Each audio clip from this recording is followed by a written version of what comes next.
We're ready to start, Anna. I'd like to call to order the Saline Area Schools Board of Education meeting for Tuesday, February 14th, 2023. As you are able, please rise for the Pledge of Allegiance. I pledge Allegiance to the flag of the United States of America and to the republic for which it stands, one nation, under God, indivisible, with liberty and justice for all. Thank you. I'm going to have a point of privilege here and make a brief statement. As you likely heard last night on the campus of Michigan State University, an assailant shot and killed 3 students and injured 5. Many of our graduates in recent years chose MSU as the next step in their educational careers. We are heartbroken about the news, and we wish only the best for all the students and staff as they struggle through the next days and weeks. I'd like as a group just to pause for a moment of silence in consideration of this loss.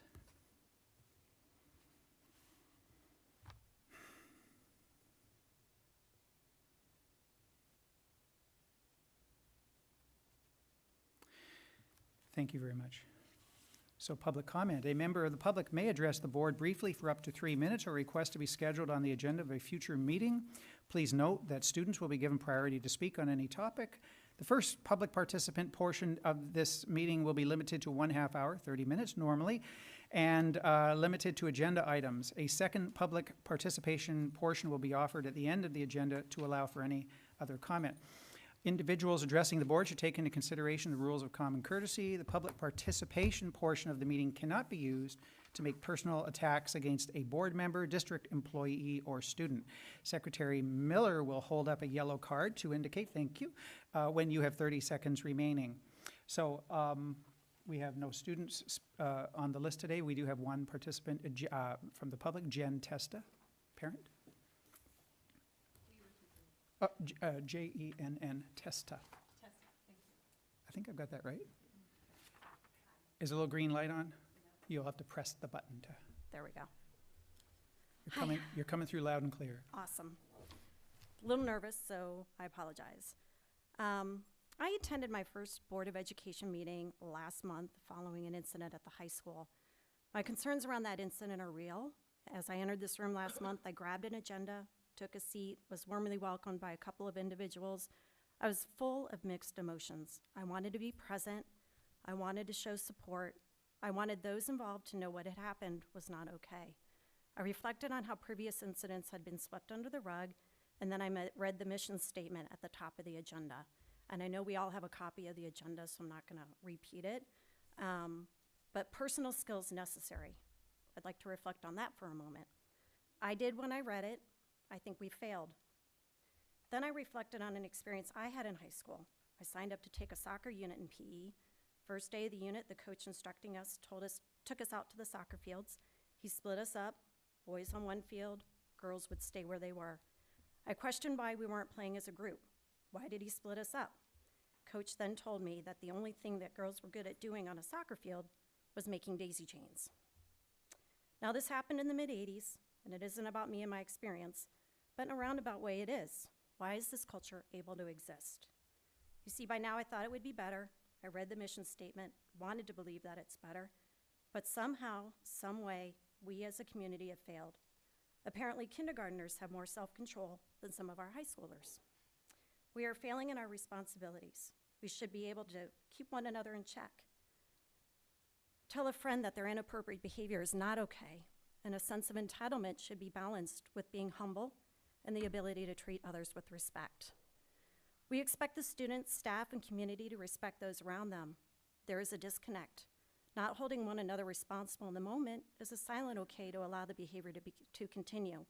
In my mind, what makes a good person great is a solid moral compass. We should embrace wisdom, respect, gratitude, self-control, perseverance, courage, encouragement, compassion, and integrity. We've got some opportunities in front of us. What's the root cause? Where do we go from here? And how do we take what is broken and mend it? I could tell you what I did following my experience in high school, but that's for another time. I can tell you that I am well aware of a handful of individuals that have said enough is enough. following the incident last month. They are embracing their moral compass. What happened in the athletic department when I was in high school appears to be happening within an athletic department still yet today. I'm not saying that the incident that happened last month involved a coach, but it does involve athletes. And indirectly, it involved a coach because the athletes are an extension of a coach. I question the culture. To the leaders of the culture, right or wrong, where are you? What role do you play? When my child goes out without us, I say good choices. Her reply consistently is, I will. Got 2 sentences. Okay. I will. I represent the team even when not in uniform. That makes me proud as a parent, and it's also a reflection on her coaches. Can every coach confidently say that about all of their athletes? Part of what makes a good athlete great is a strong moral compass. As a coach, as a leader, as a role model, what will your legacy be? Thanks. Thank you very much. I have only one response to a previous public comment, and that is to say thank you to Principal Sickler for the wonderful recognition of the board and for the goodies we took home in the bag. Some of them never made it to the next morning.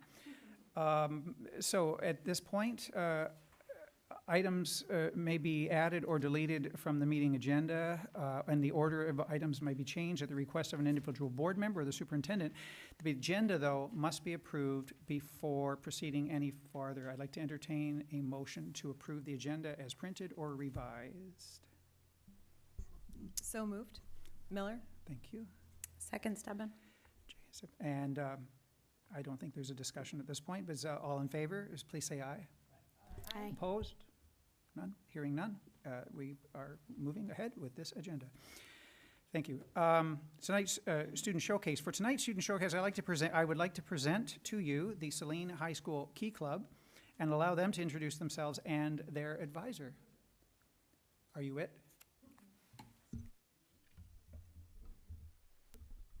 Hello.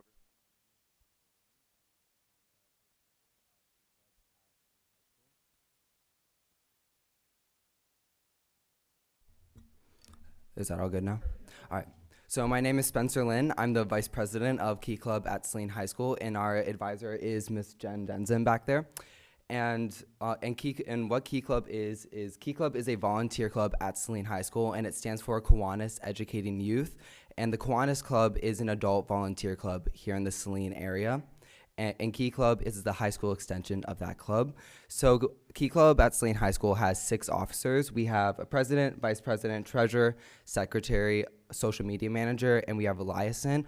Our liaison is Michael, and he helps out with Builders Club connections as well as Kiwanis Club connections, and he helps to make those connections with the Builders Club, which is our middle school equivalent of Key Club, as well as the Kiwanis Club. Next slide, please. So what is Key Club? Key Club aims to help out the surrounding community, and we aim to form new connections within the community and form connections with each other. But most of all, we aim to have fun together. As you can see in the pictures here on the right, this was one of our park cleanups this summer at Ward Park in Ann Arbor, and we did that event with Give 365, where we laid down new mulch and helped remove weeds at one of the local Ann Arbor parks. And then on the left, we have some of our members volunteering at Food Gatherers. Some of you may have heard of that. It's like a food shelter in Washtenaw County, and we do, I would say, about once a trimester volunteer events with them, and that's the picture on the left. So a lot of our events involve park and school grounds cleanups. We recently did grounds cleanups. Well, not recently, last April, we did a grounds cleanup in the forest behind Saline High School, where we picked up 18 bags of trash behind the Saline High School forest. And we hope to do another one of those coming up in the spring trimester, but we gathered 18 bags of trash from that. We also do PB&J events to serve the homeless in downtown Detroit. These are at the crack of dawn, and our members wake up at 5 a.m. to get to the 6 a.m. event, where our members help to craft peanut butter and jelly sandwiches to help the homeless eat in downtown Detroit. We also have in-school events such as fundraisers and food drives. And our most recent food drive, we partnered with Food Gatherers in an event called Rocking for the Hungry. And and we gathered over 120 pounds of food from Saline High School students from all clubs, whether that be Student Council, National Honor Society, and Key Club members. And then we also engage in a variety of Kiwanis events, including helping out at the food truck, at the Saline Summerfest. Our members help older Kiwanis members to serve food, and it's a great way to connect with our older adult counterpart. Finally, we also do a lot of donations that include dog toys and blankets. As you can see, the picture on the right is a blanket tying meeting, and these blankets, we recently did some blanket tying. We sent those blankets to Huron Valley Humane Societies for the dogs and cats that are there. Additionally, we do some grounds. That's the grounds cleanup that I was referring to, as well as the PB&J, and then the food gather. So those are just some visual representations of the events that I was telling you about. So what is Key Club's impact in the community? So some notable statistics: we've had over 1,500 hours of service from our Key Club members since September of 2020. And this has been a culmination of over 800 different activities, and we've had over 77 active members participate and partake in service activities to create all of these service hours and opportunities. Next slide, please.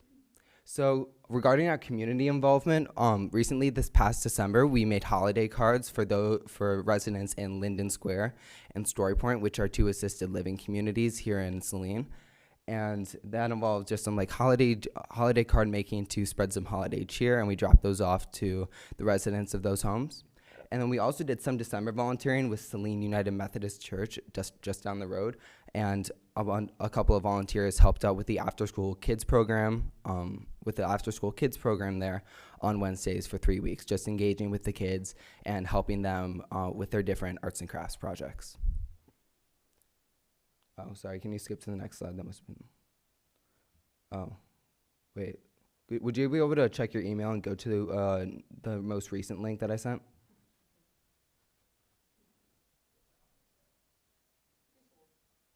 Okay. Although it is a beautiful slide.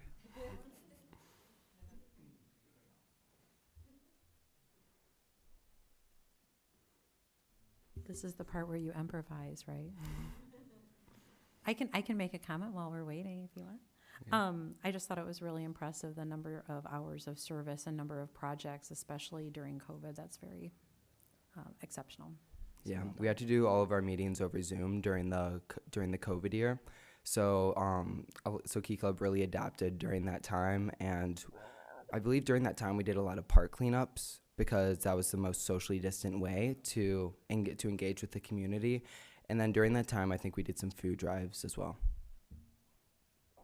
Spencer, do you also work directly with our local Kiwanis Club by attending meetings and so forth? Our liaison, Michael, does that, but we several times a year, I would say, the Kiwanis liaisons will come in and they'll attend our meetings. And then we engage in events such as the Saline Summerfest, where we join in the food truck to help them out and serve the goers of the Saline Summerfest. There's the right slide. All right, so some of our we further engage in the community by helping out with House by the Side of the Road, which is a cheaper clothing option for many people in the Ypsi community. We volunteered there about 3 times this year. And then we've also engaged with Family Life Services in the Ypsi area, and there we had several volunteers fold and send out some mail for that. So finally, kind of like an overview of a lot of the stuff we do. So on the left, we have 2 pictures from our PB&Js, where volunteers get up at the crack of dawn to help serve the homeless in Detroit. We have some pictures from food gatherers, as well as our volunteering at Saline United Methodist Church. And then we have some pictures from House by the Side of the Road, as well as our most recent food gatherers drive, where we gathered over 120 pounds of food. And then on the right, we have another park cleanup, and then Valentine's Day cards that we made last year to spread some cheer for, I believe it was those in living communities. All right, so that's kind of the general overview of Key Club at Saline High School. And if you guys have any questions, that'd be great. One from Trustee Eastep. Two. Um, so, how can students join your club? Is one question. And then, are there any barriers, I guess, to joining and or to volunteering out in the community, like you said, Detroit and all of these different projects? Yeah, so Key Club members join our club by first joining the GroupMe, and in the GroupMe, we announce all of our meetings and volunteer events, and students can sign up for volunteer events usually through Interview, which is the site where students at Saline High School, including Key Club, NHS, and Student Council, as well as other volunteering clubs, really log all of their hours. And that's like the most efficient way. Sometimes it might be a sign-up genius that we send out in the GroupMe for students to engage with these volunteering events. And we have bi-weekly meetings usually. So we have a 7:15 meeting where we usually do an activity such as like dog toy making or blanket tying. And then during that second 7:30 meeting, we usually just do like a slideshow to kind of present about what types like of events are coming up for members and such. Great, thank you. My oldest daughter had the opportunity of being in Key Club when she was, I think because of Mrs. Denson, she is really great at letting kids know the opportunities that are available. But she participated particularly in the PB&J events on Saturdays and drove some kids down to Detroit. And at first we were a little unsure. It's, she was a young driver and driving that far, but it was a fantastic event. And she really formed relationships with the people who came each week and checked in on them. And I think her favorite part was at the end, if there was extras, they got to give extra food to people and extra donuts, especially when there were donut days. But that really kicked off the philanthropy that she's involved in now in college, which for her, the benefit was that it came not only with continuing with her volunteerism, but it also came with a scholarship opportunity. So I'm wondering, like, when your members graduate, if you know, are they continuing with their volunteerism? Do you have members who move toward becoming members of Kiwanis? Do you have members that are currently in Kiwanis who were in Key Club when they were younger? Yeah, so I don't know specifically like any members of Saline High School Key Club who have engaged with volunteering at the collegiate level. However, Circle K is like is the college affiliate of Key Club, Kiwanis, and Builders Club. So that's at the college level, and it's kind of like a chain. Like you work up through Key Club, Circle K, and then eventually Kiwanis clubs as you progress with age. That's fantastic. Thank you so much for the information. So I want to thank you for kind of carrying this on, kind of piggybacking what Jen said. My daughter was in Key Club, and the experiences, I actually was able to go with her on some of the PB&J projects. And just like what Jen said, the relationships and just seeing these kids interact down there, and it was I felt like I learned a lot in myself. So it was great, and I think that is a impactful project right there, the PBJ. Mm-hmm. It is early though. Thanks. So yeah, I definitely want to also speak to applauding your work and your commitment to making Saline and your world a better place, right? Like those hours and time and all of that. So you talked about a group me. Where would someone access that group me if they wanted to join? Like if they were a current 9th grade student, perchance? Yeah, so a lot of members usually join by emailing our president Jesse, myself, or Ms. Denson, and from there we can send them a link to join the GroupMe. However, the GroupMe is also available on our Instagram page. It's linked in our bio, so anyone who goes on our Instagram page, which is Key Club Saline on Instagram, and clicks that link can join the GroupMe from there. Okay, well, I may be giving a particular nudge to a certain freshman. Anyway, do you have your? I was wondering what your total membership number is. Maybe I missed that earlier, but yeah. So our total active membership, I believe, over the past year has been about 77 active members. 77. Okay. And then the last thing is, Manchester. We have a Kiwanis club or a Key Club as well. Do you want to speak to some of the professional developments and conferences and different things that you attend and get to support the work you're doing? And I want you to brag about yourself. And then I want you to tell us what you need. Got it? So brag about yourself, Lauren. I love that. And what do you need? Yeah, so our leaders last year attended the Service Leadership Conference as well as the Fall Rally, and where they got the opportunity to connect with other Key Club, with other Key Clubs from different high schools like Pioneer, Skyline, and Manchester, I believe. And then coming up in March, I believe it's March 18th through 20th, we have the Service Leadership Conference, which a few Key Clubbers might attend. And there we'll get the opportunity to again connect with Key Clubbers from like surrounding areas and get to collaborate on projects and exchange ideas and such. And then regarding like what the community can like give Key Club, I really just think like recognition, like Saline like posts on possibly like the Saline School's Instagram or Saline High School, just to let community members know the impact that Key Club has at the community level and at the high school level, because getting Key Club's name out there is potentially like the most important thing that we can do to facilitate new memberships and facilitate new volunteering events as well as connections within the community. Thank you, everyone. Our student representative has a question. So, first comment, at the end of the school year, clubs have an informational night where the leaderships for basically all of the clubs have kind of like an informational night where 8th graders or freshmen typically come and you can see what different clubs there are in sports and whatnot. So if you have kids that are interested in clubs, I will push that more when the date comes closer, but that's a good way. Second, Spencer, thank you for coming. I know it's Valentine's Day, so I appreciate you coming out here tonight. And again, I just think that it's very impressive that Key Club focuses on communities other than Saline, because obviously, you know, representing ourselves is important and helping out people in our community is important, but I also really like that you go to Ypsi and Detroit and Manchester and like different places outside of Saline, because I do think a lot of other volunteer groups focus a lot on specifically the people we see every day here. And again, that's not a bad thing, but I think it's a very unique thing that Key Club does that I like. So. Thank you. Thank you, everyone, for your time. Done? Oh, wait. I just wanted to build off of what Allison said. Teresa, what's the date? Is it April 17th? It's the 13th.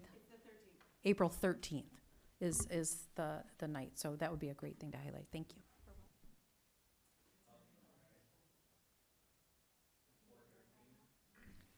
Yes, class of 2027 extracurricular night is April 13th, and Allison is following up. I did receive a note earlier that you could perhaps triple your membership if you had meetings a little later in the day, but I think that was sent in error. We have one scheduled report this evening. I'd like to present from the athletic department. I'd like to introduce Ashley Mantha and Jeff Pike. Thank you again, Spencer. It was very.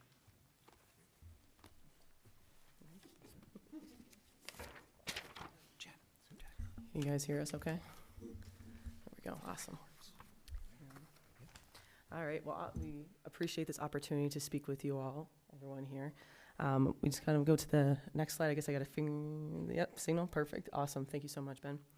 So like I said, this is our department. We are 1 year officially in. We had our 1 year department anniversary just a few weeks ago. So Tiffany is not here, but our department is of 3 people to run all of Saline athletics for the middle school as well as the high school. Today we kind of want to present, pull the curtains behind the athletic operations. So you can get a kind of good look at our budget, our culture, and just kind of our day in and day outs of what really is Saline athletics. So we really appreciate this time.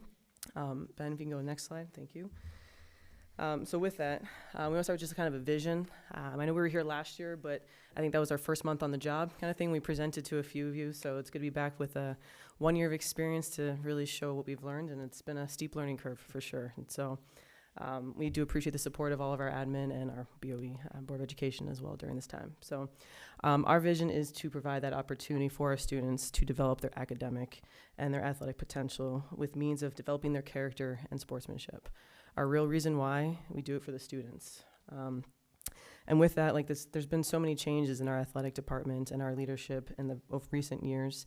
And so we're really trying to build that consistency and that positive culture. And it's not going to happen overnight, but every decision we are making, we are trying to do one step better and to build a better community for our middle school and our high school. Like I said, we reflect, we learn, and we move on, and we are going to make it even better for And I said, as we grow into a top-notch, and we already are, but we're going to continue to grow into a top-notch program, our policies and our culture will continue and necessarily be transformed. Our department is continuously working on items, like I said, to better our school and community.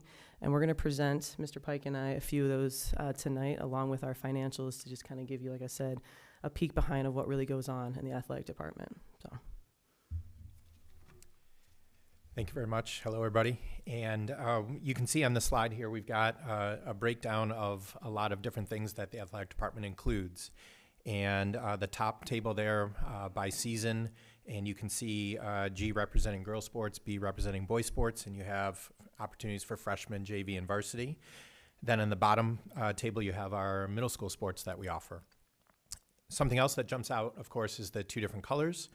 You have the district subsidized varsity sports, and it is phrased as such because there's no sport that is completely fully funded.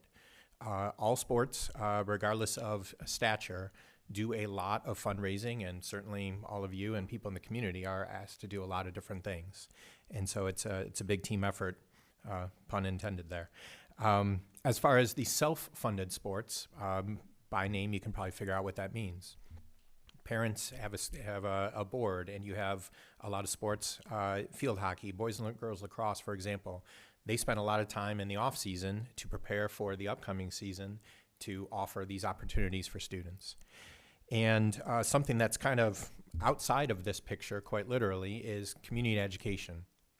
We're very, very lucky in our community that we have an active community ed, but what you might notice is there's some opportunities that community ed offers that are not included here. And so what is potentially confusing that we've had to kind of work through over the year is figuring out which different groups are under community ed's umbrella versus ours and how these relationships work. And thankfully we work very well with community ed, but there's some points of confusion, such as high school sports that are part of Saline athletics, but the middle school level, they're part of community ed.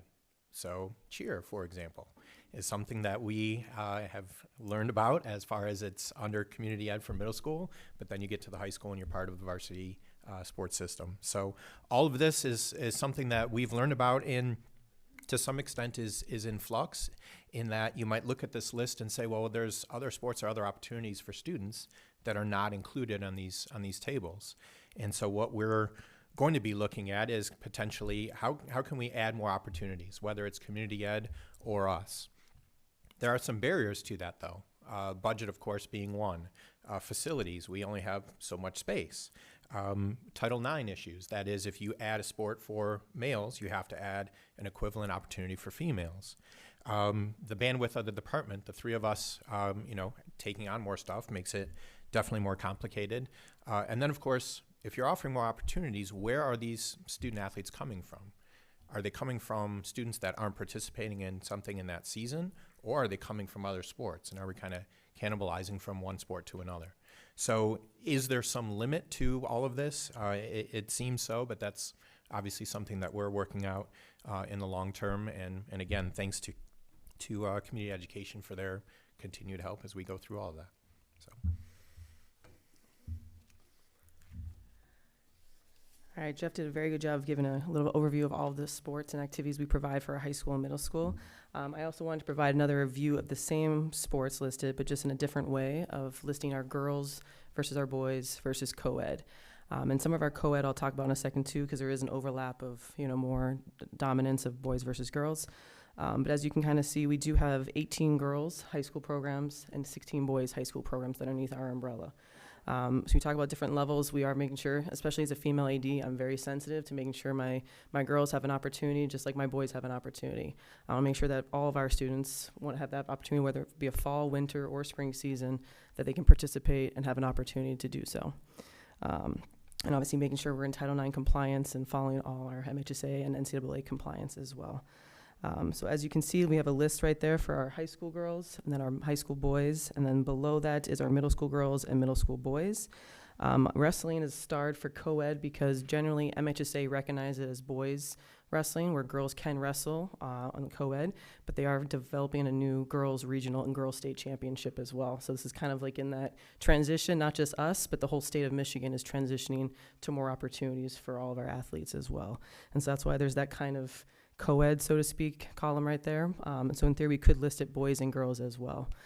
Just want to make sure that was clear out there too.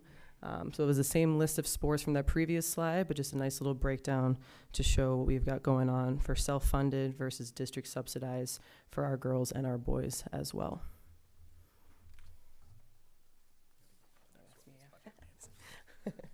Apologies. Thank you, Ben. So Ben, if you could just show that first click, appreciate it. Thank you. So a lot of people kind of, assume we have this, especially with the bond coming, like you've got this unlimited budget per se, or what does athletics actually spend? And right there, working with our finance department, I was able to get these numbers that you're going to see on this slide as we go through. From the general fund, so this is not fundraising, this is taxpayer dollars. We generally each year around that $1.4 million, and that's middle school and high school from the general budget is being spent on athletics. Ben, yep, perfect. And then hold off on the next one, please. Thank you. Obviously, we do collaborate with facilities. So Rex Clary, we work with Community Ed, Brian Puffer, Ashley Howes. We work with our principals because budget for different facilities, upkeep and equipment, sometimes is not just us. It could be a PE thing. It could be a Community Ed thing. There's multiple things or groups using each facility. So like we don't pay for chlorine in the pool kind of thing, right? There's those kind of things where you think, oh, who pays for the dirt for baseball? Who does the turf management? We work as a group kind of thing. It's not just athletics. So that 1.4 kind of is skewed a little bit because there's other things to consider as well, but that is just what we spend in expenditures. So with that number that you now know, that 1.4 million, if you guys want to take a moment in your head, you don't have to say it out loud, but if you guys want to guess where the most amount of our athletic budget goes to, kind of thing, just kind of think where you think we spend our 1.4 at, and then we're going to kind of go through each of our little areas and itemize of where we actually go through. So just kind of keep that in your head, and we'll see if you're surprised or not. All right, so Ben, if you can go to that next one, please. And actually that next one as well. Appreciate it. So just kind of some more numbers here. We are back to our 35 varsity programs. That's varsity, JV, freshman, all that, and middle school. We have 80 fall coaches, 43 winter, 62 spring as of today, in this moment. So over 185 coaching positions are in our department at this time. And that's, like I said, varsity, JV, freshman, middle school, and assistant coaches. So all of our salaries, department, coaches, benefits, taxes, ORS, is just over $1 million. So 3/4 of our budget is salary alone. And if you guess salaries, then you were right. Especially if you probably know the teacher side of it too, right? Kind of thing. So it's one of those things some of you already knew. Some of you are like, oh, I thought it was this. So already most of our budget is being spent just to have that supervision, that safety protocol, those people there to coach our young people. So Ben, if you could continue, please. To make sure the game goes on, we need our officials, right, and all the sports that we provide. So averaging, by the way, these are all numbers kind of thing because it changes each year versus home games, away games. So with the help of Miranda, we kind of looked at the past couple years and we gave a range kind of thing. So this year might be 78,000. Last year might have been 76. So just in kind of starting to see these numbers, it's a range value. So officials are about $77,000, and that is for all of our game workers. So we have scoreboard operators, we have announcers, we have ticket takers, we have crowd control. So people to actually man the games because the three of us can't do it all when we have 12 events going on at once too. So Ben, next one please. To make sure our games are safe for those really heavily attended events, we always have security. So we got those hockey games, soccer games, football, playoff championships. There's certain events that really need that extra support, and so we pay for that out of our budget as well. And thank you. Transportation. So we spend about $60,000 in transportation. That includes our Hornet van, Enterprise, as well as school buses. Depending on the size of the team, we use transportation means. Ben, next one. Once again, to make sure our students are safe, we are very fortunate to have 2 athletic trainers, Mickey and Allison. And so, of course, we have to pay them, and we are so fortunate to have 2. Many schools have 1 or none right now in these times. There is short-staffed, so to speak, for athletic trainers. So We have 2, and of course we have to include that in our budget as well, Ben. To make sure we have certain invitations, we have to pay for those as well. So to kind of go away for events, we got to make sure that as well. And if you're doing quick math, that leaves about $50,000 for our total budget right there, kind of thing. So, Ben, if you go to the next one. Like I said, with so many, excuse me, if so many teams, right? There's also miscellaneous costs here and there, right? Like we've put in some money towards the weight room, facilities. These are just those big ones to make the games go on, to support our student athletes, our coaches. There's a finite budget, so to speak, right? That 1.4. And so, as Jeff just mentioned previously, there is fundraising needed. And our teams have student activity counts, they fundraise. We do not buy uniforms for any teams. There are certain things, like Jeff mentioned earlier, there is no such thing as a fully funded team at Saline Athletics. We don't take care of, soccer, lacrosse, whatever it may be, there's no fully funded team because of the high costs. So when you start looking at those things mentioned there, like uniforms, hotel stays, spirit gear, specific equipment, we're not buying shoulder pads, we're not buying shin guards, we're not buying all those kind of things that, golf clubs, lacrosse sticks, that it's up on to that person to take care of. So, like I said, this is just kind of a quick little look of our general budget. Ben, if you want to go to the next slide.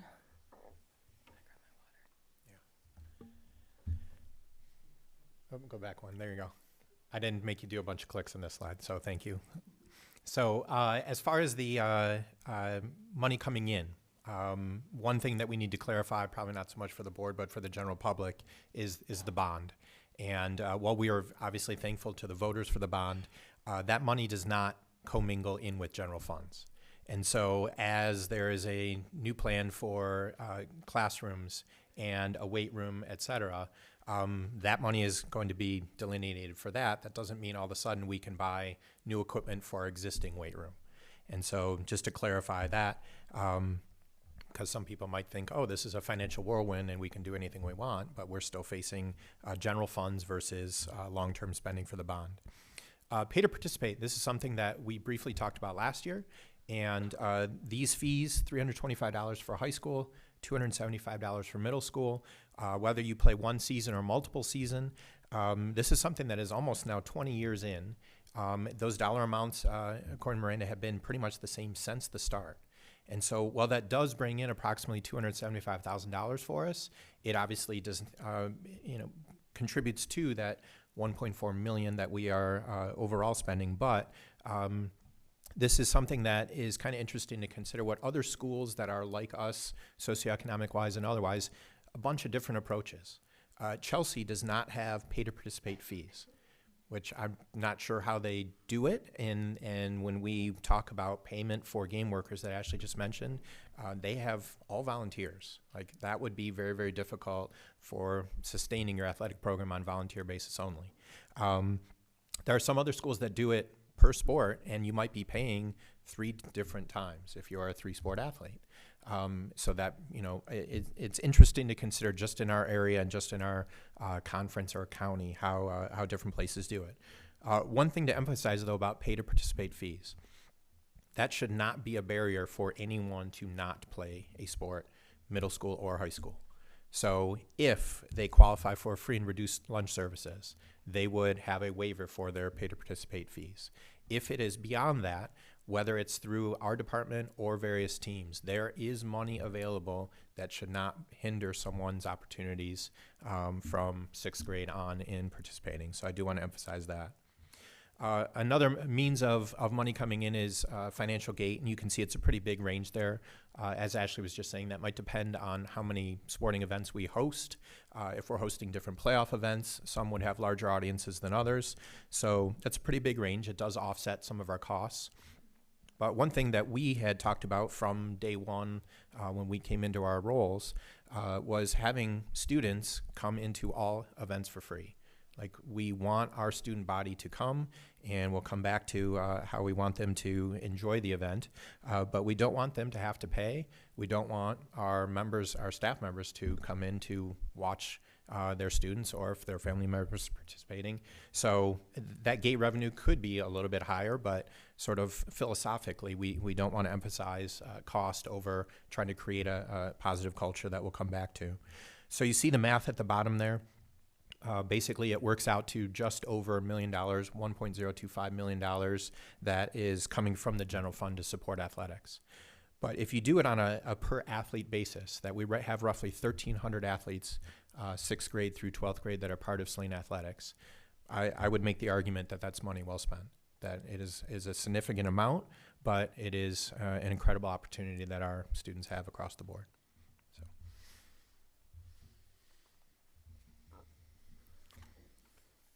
So obviously there's always those assumptions of like, what does athletics do every day kind of thing, right? There's obviously you got to do your scheduling, your event coordination, game workers, officials, transportation, hiring, evaluating coaches, making sure you're in compliance with MHSAA, Title IX, NCAA, budget management, social media, website, and then of course when there's time for emails and phone calls, right?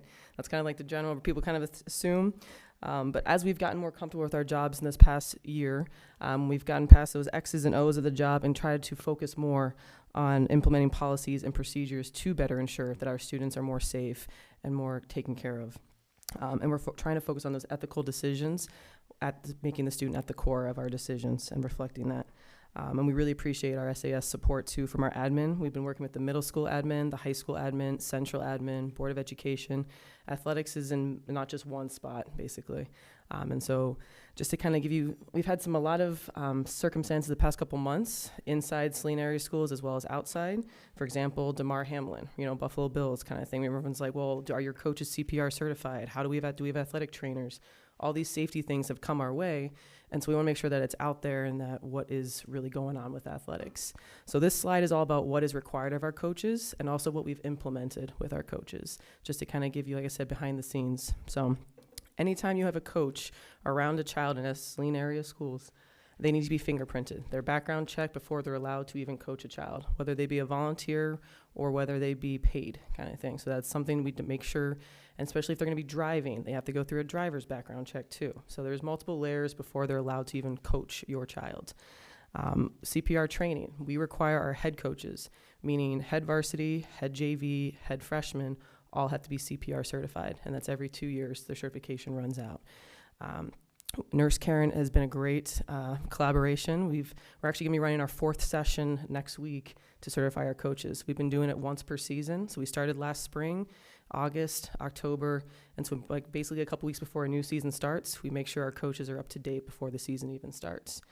To go along with that, MHSA also puts that requirement on making sure they're knowing their rules, they're sport specific, and that's all nice and all for the X and O's, but there's also a health and safety component that is required, part of that MHSA rules test. Concussion protocol, along with, heat exhaustion and other things that might come for all sports versus just the sport-specific rules. So those are all requirements that coach, before they even are allowed to be around your kids for the start of the season, have to do. And then these next couple things is stuff that Mr. Pike and I have implemented in our past year as well. We have started onboarding our coaches very aggressively each season. We have, I know you can't click on these slides, what's underlined, but we have a slideshow that we meet with our coaches pre-season to make sure they know everything's going on. So our values, our checklists, making sure that policies, so how do I get a bus? How do I deal with an emergency? Where's my athletic trainer? How do I book a facility? Just kind of going through kind of like a handbook, a 101 of coaching at Saline kind of thing. So we're onboarding, whether they be a new coach, an old coach, we get all of our coaches for each season together and just go through everything that they need to know to get ready for a new season. Along with that, we have our trainers there. They introduce themselves and they do an emergency action plan. They set up an appointment with our coaches to kind of go through before season starts of what would happen in emergency, whether I'm at Hormet Stadium, whether I'm at the pool, the gymnastics room, the gym, basically where's your AED, what am I doing in emergency? They go through that with each of the team as well, kind of thing. And this has been going on since spring, at least I can vouch for that. I don't know before that. Coach evaluations, we have started that this past fall. I'm evaluating all my varsity coaches and the programs. I know it's been a few years since that's been implemented, so we have definitely taken that up, and this fall it started. My winter coaches are next, and I'll be doing my spring coaches as season progresses too. So we're just kind of checking in on our coaches. There is a parent as well as a student feedback part of that as well. So we can really kind of get into what's going on with our programs. With collaboration with Dr. Shannon Washington, we have started next week actually, February 25th, we have our Diversity, Equity, Inclusion Coach Training.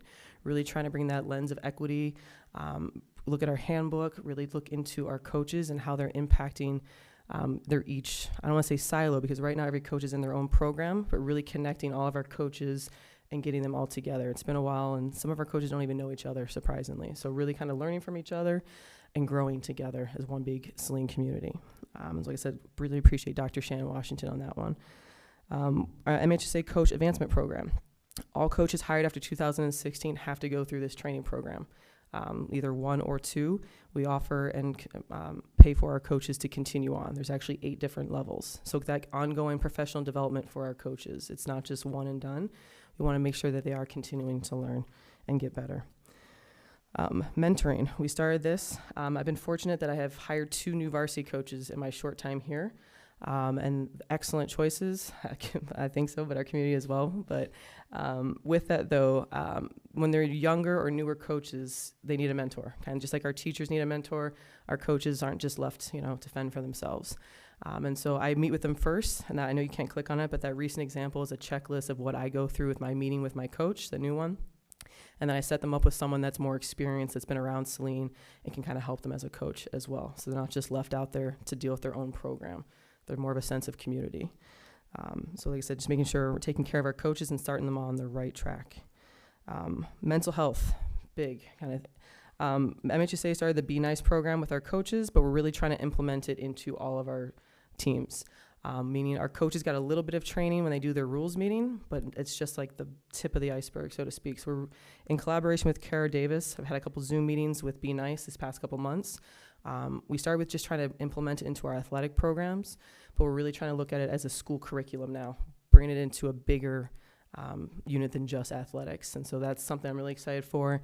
And if it's not Be Nice, we're actually looking into other programs as well, whether is more functional to provide that mental support, both for our coaches as well as our student athletes. And these next couple things are things that we have plans to do. Like I said, we're always reflecting, we're learning, how can we get better? So having a coach handbook, kind of a code of conduct for coaches. There's nothing in place right now, but kind of in conjunction with my seasonal on-board meetings of what is expected and how can we make our coaches even better for our community. And then a coach advisory board. So, getting feedback from our 35 different varsity coaches and just what is necessary to their team versus can it mesh well together. So we're just kind of looking for other ideas going forward as well. And after talking about the coaches, now we can talk about the student athletes and some different things that they are required to focus on, or some different methods that we go through. So first of all, if we're talking about educational athletics, so what does this mean? And I'll circle back with that as far as student section expectations. But we want students to not only learn and appreciate their sport, but also to be good people, and they are student athletes first.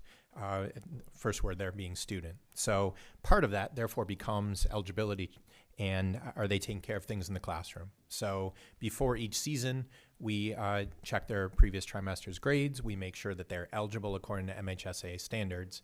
Additionally, though, our standards are a bit higher in that every 2 weeks we're doing a grade check. And if a student is not taking care of the things that they're supposed to be doing in their courses, then they will not be competing. And so that's something that we have great support on from our staff and our administration at the high school and at the middle school. As Ms. Samantha just talked about, we're looking at the athletic handbook, and we started to look at it and update a few things last summer, but this will be more of a thing going forward from the February 25th meeting with our coaches, and then something that we'll be working with administration as well to guide our student athletes. So what are their expectations, whether they are on the field competing or in the classroom or in the stands? There's a couple of different things here of leadership opportunities that our student athletes have been able to take advantage of. And that the Southeastern Conference, which is 14 schools, periodically offers these leadership opportunities. And so the couple of ones that we've done this school year so far, they invite 10 students, so we have 140 students from across the conference. They get together, they get to hear guest speakers. With the Women's Leadership Conference in particular, that's something that Ashley and the ADs from Pioneer, assistant principal from Dexter, and they invited in guest speakers, and we were lucky enough to supply 3, Coach Debbie Williams-Hoke, Leanne Ream, and Dr. Washington. We've really leaned on Dr. Washington, so a big thanks to her, because the training that she's also been doing that we started in this winter sports season, every team goes through a DEI training with her. And again, in the idea of the students becoming well-rounded as people, not just about the sports, and trying to work on allyship and creating a positive culture. So very much appreciative to all her efforts with athletics. Something else that we're looking for from the future for our students is a student athlete advisory committee. So this is something that other schools in our area have and would be great to have across many sports, and to try to have feedback from our students as far as how things are going and what we could do better. As Ashley said, we're always trying to learn and listen and improve. And that's going to be a work in progress for as long as we're both in these roles. And then the thing to finish with is probably the most important.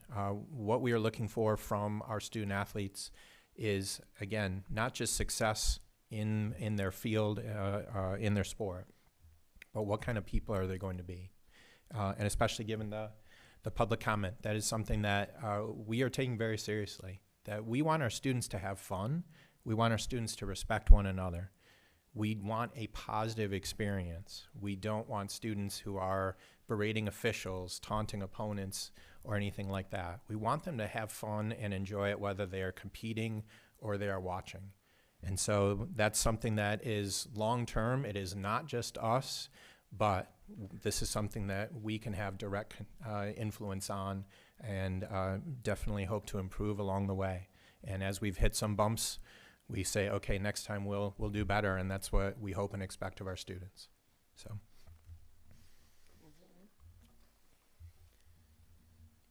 Thank you, Ben. So I really appreciate you allowing us to come speak with you, and of course, we are open to questions that you may have as well. I'd like to thank you, and I'm quite certain that people on this board have some questions to ask you. No? Okay, no questions, so. She was joking. We'll go from your end to, oh.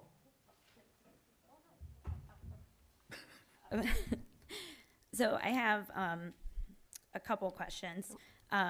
So I saw that you broke apart like the girls and boys and co-ed, and I guess I was looking at the cheer piece, and so it had said girls. So is that like even though it's not like distinguished as co-ed, is there still like participation allowed with that? Great question. So there's 2 different types of cheer. One is sideline cheer and one is competitive cheer. Competitive cheer is sanctioned by MHSA. And that's the one you see in the winter time where there's bass and flyers, and they're doing like the Bring It On version kind of thing, where they're flying up in the air and a lot of injuries can happen. That's the one. Versus the fall sideline, you think of more like cheering on the side for your team kind of thing. And that's not sanctioned by MHSA. So yes, boys can join our sideline team. MHSA right now sanctions for girls competitive cheer at this time. But that's a great question.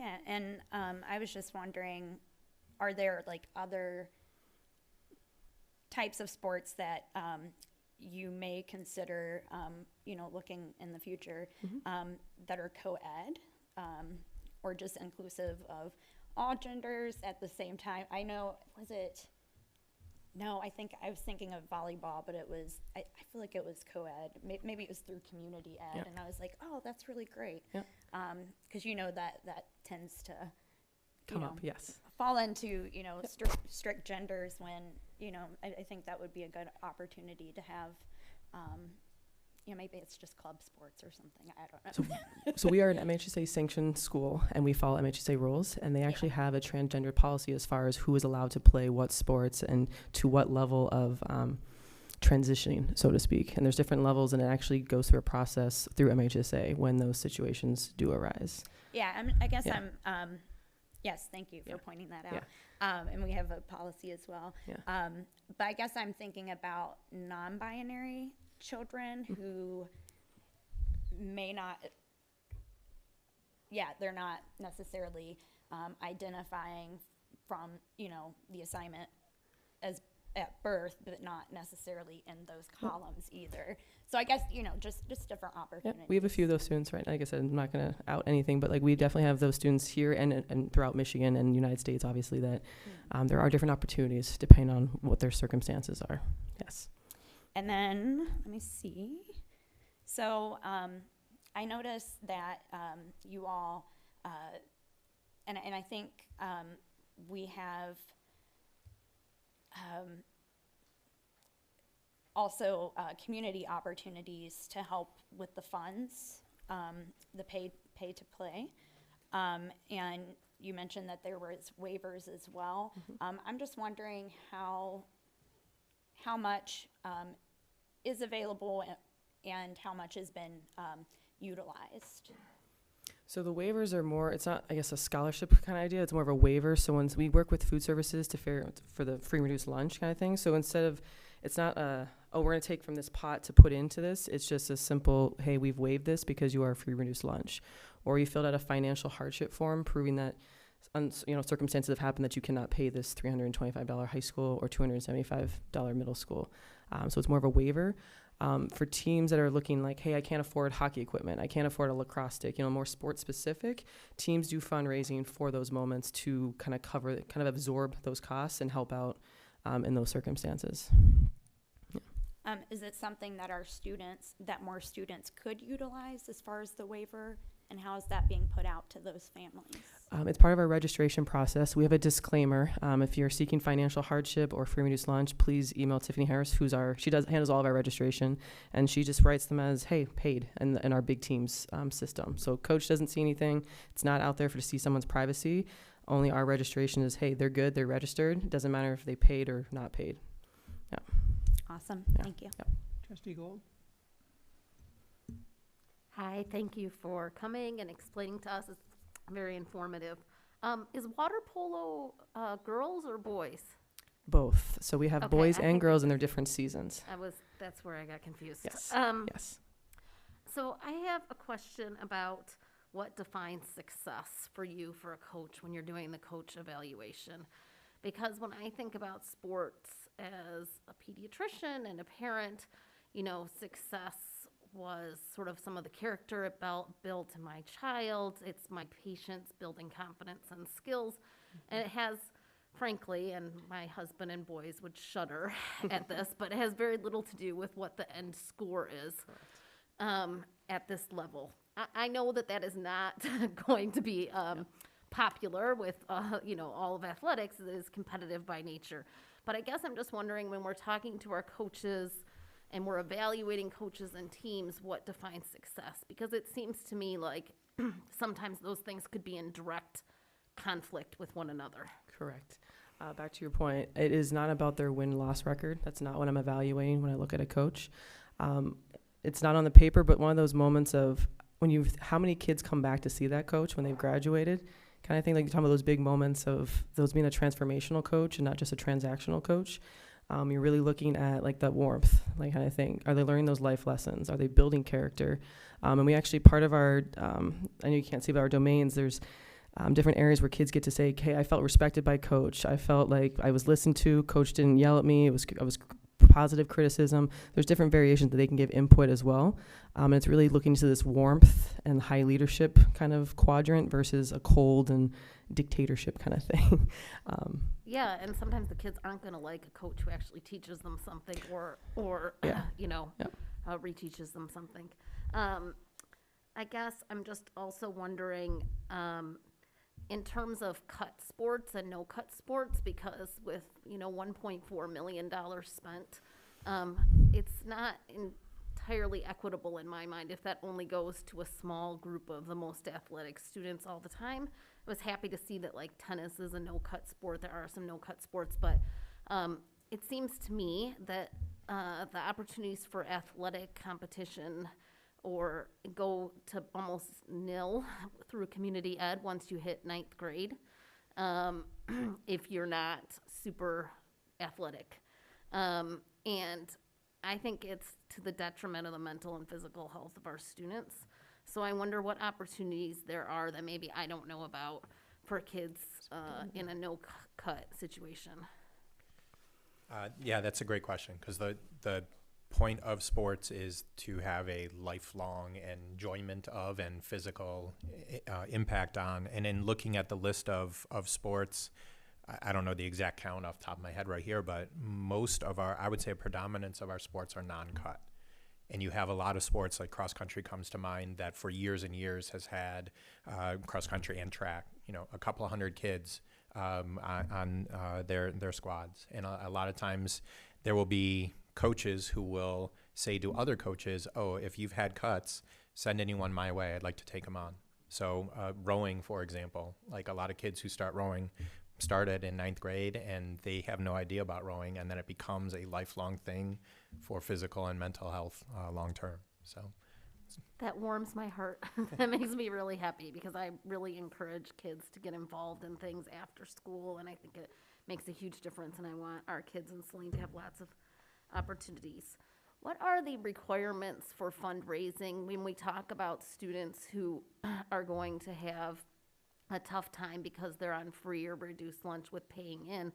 I know, and every parent on the planet knows, that there's a lot of fundraising to be done, and going through the budget, it's understandable why that happens, but you're often not even selling anything that is of use to anyone. And so it really comes to be like, whose parents, grandparents, aunts, and uncles have enough money to buy tickets for a home run derby, or, things like that. And I just wonder what the rules are, or what the evaluations are around fundraising, because for some kids, it's going to be harder to raise funds than others. Funny enough, I would say Anna's here right now, but Anna Britnell, in the central office have made this a fundraising form kind of thing. So our coaches actually have to input approval of fundraisers before it can actually be done. So coaches or parent representative inputs it. I get to send to it, and then it gets sent to the central office through Ms. Britnell as well too. So we kind of can, if when they apply for the fundraiser, we can kind of evaluate it for, is this worthwhile? Is this legal? Is this any of those kind of domains of, back to your point of, I never, as a coach myself, I never made my kids sell, because I didn't like that door-to-door thing. I didn't like, there's certain things that can give you more bang for your buck, so to speak, or donations and whatnot. So each team obviously has their own niche of what they want to do versus what is more efficient and best for the whole team. Thank you. Yeah. I can't believe it's been a year since you've been here. So before I ask questions, is this about you and about your coaches and about your student athletes? I would love to just pause and thank you for the amount of time that you spend in these buildings. I see you frequently and your team, so thank you. I have several things, but I want to start first on you letting us know what your top 3 goals are for this coming year. Now that you've had 1 year under your belt and you've seen things and you see areas for improvement, what are your top priorities? Can you start with one? Yeah.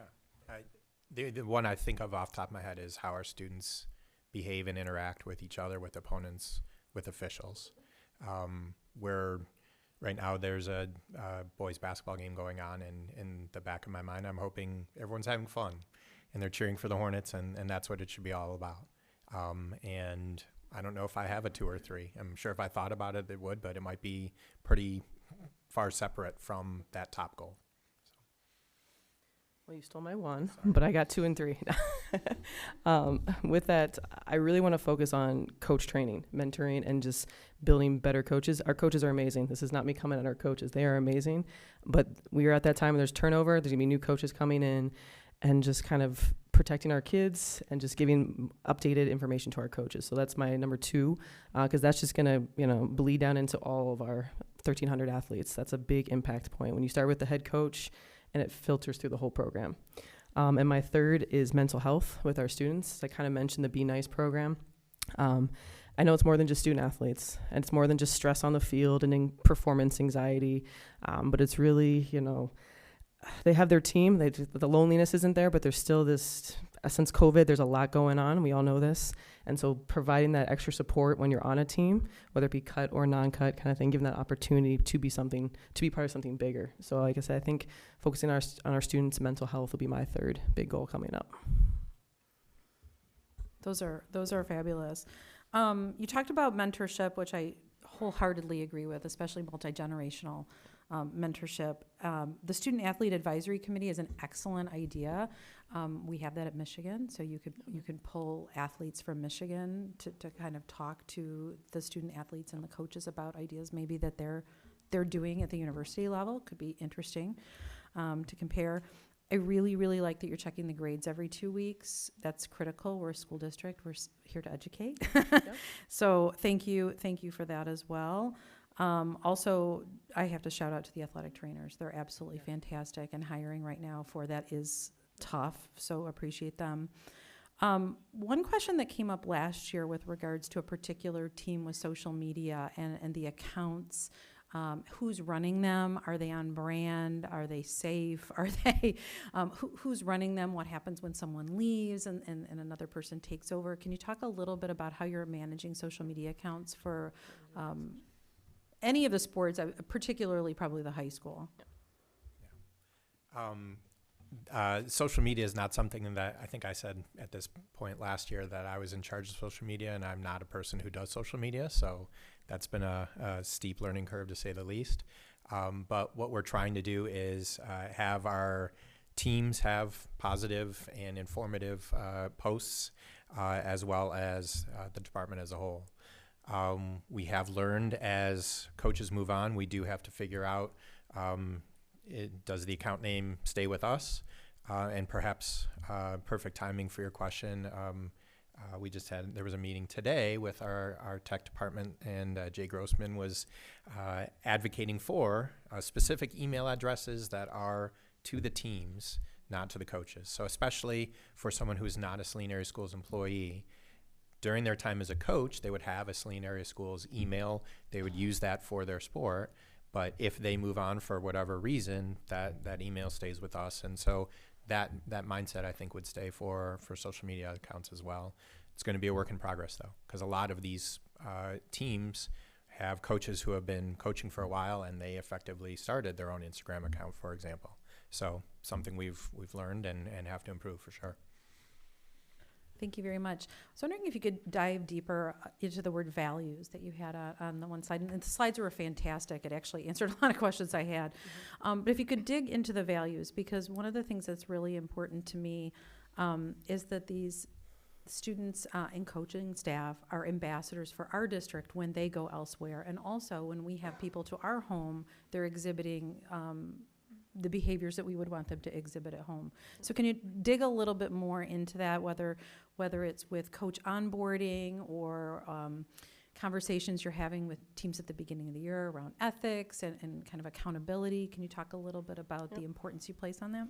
For sure. I know they can't show the slideshow right now, but you've obviously looked at it, where we have a couple slides just in that beginning of breaking down what it means to be a middle school team, what it means to be a JV or a freshman team, what it means to be, a varsity kind of thing, of like what we expect as far as philosophy. So you talk back to values of just, is it participation? It's, freshmen should not be cutthroat. We're not trying to like win state championships as a freshman. We're trying to develop character. We're trying to, tenacity, mental toughness, build those resiliency skills that sports, teamwork, all those catchphrases that we all talk about, but really do develop during these team sports. Thank you, Ben. But so there's actually a slideshow too, like on the onboarding one you're talking about, where I kind of go through our coaches. Your first impression is a lasting one, right? And it's, like you said, whether you're away and I have to get a phone call from Bedford AD, like, oh, your coach yelled at my official. Like, I never want to hear that kind of thing. I want to hear my coaches never got ejected from a game from a technical. I want to, I want to hear that they represent themselves, not just when we're watching. Kind of thing, not just the coaches, the players, our student section. I don't want to have to travel to Lansing in case my student section goes, kind of thing. I want them to be behaving on their own, kind of thing. So we're trying to get to that point of just better character, better humans, kind of things, whether it be student. Ethical and responsible citizen. Thank you so much. The dry throats kick in, so I appreciate that. Thank you, Jennifer. But like that, like I said, we're focusing on that, back to your grade check, academics, as well as athletics. Like they're a student first, athlete second, and that's our biggest emphasis as well. So thank you. That's it for me. Thanks. I have a couple questions that I can send via email. Secretary Miller. Hello, thanks for coming tonight. I know it's tricky when you have a basketball game and other events going on too. I was going to say though that I did attempt, and next time I will get in touch with you ahead of time, but I did attempt to bring you breakfast when I made it for the swim team. And I'm glad that you weren't there, because that meant that you were able to flex some time, because I know your evenings are full. But Dr. Rowe and the CTE staff benefited from your absence. So, so hopefully they got some breakfast. Next time I'll try to package it in a way that it could be enjoyed when you arrive. So I have just a couple of questions, some questions that are my own, but also as a parent of an athlete, but also questions that have come to me from community members. So one in particular has to do with health and safety. And I know that we have, for example, a concussion protocol. And I know that is the coaches attend training and they are alert and watch for that. I wonder though, if there would be, or if there is a second step where we tell kids what they need to watch for, because in particular, a middle school student suffered a concussion this fall, and the parents were asking, at some of the high school events, there are medical trainers there, and there are not at all. And I was like, well, at my kids' events, there are no medical trainers there either, because of the nature of the sport. So I just wonder if there's a way that we can say to kids, like, if you are feeling this, if you are seeing your teammates, how can we step in when we don't have a physician or a paramedic on the field? Yeah. Okay. As you mentioned, our coaches do go through training. So not that they are doctors but they are the first responders a lot of times, especially with our off-campus sports. Because I know we are very fortunate to have 2 athletic trainers, but as you just mentioned, with 35 varsity sports, 9 middle school, it's physically impossible to so we usually have 1 inside, 1 outside, so to speak, kind of just roaming on the gators, which is very fortunate. But back to your point, middle school, generally we don't have athletic trainers at community ed or middle school activities.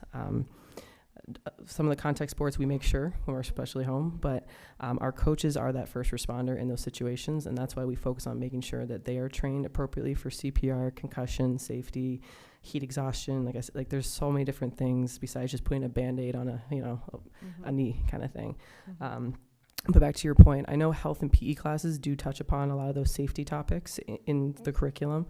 But we definitely can reiterate with our coaches and our students, because even though it's after school, it's continuation of the classroom. So it's a very good point that we can touch upon our coaches to make sure they're doing their due diligence as well.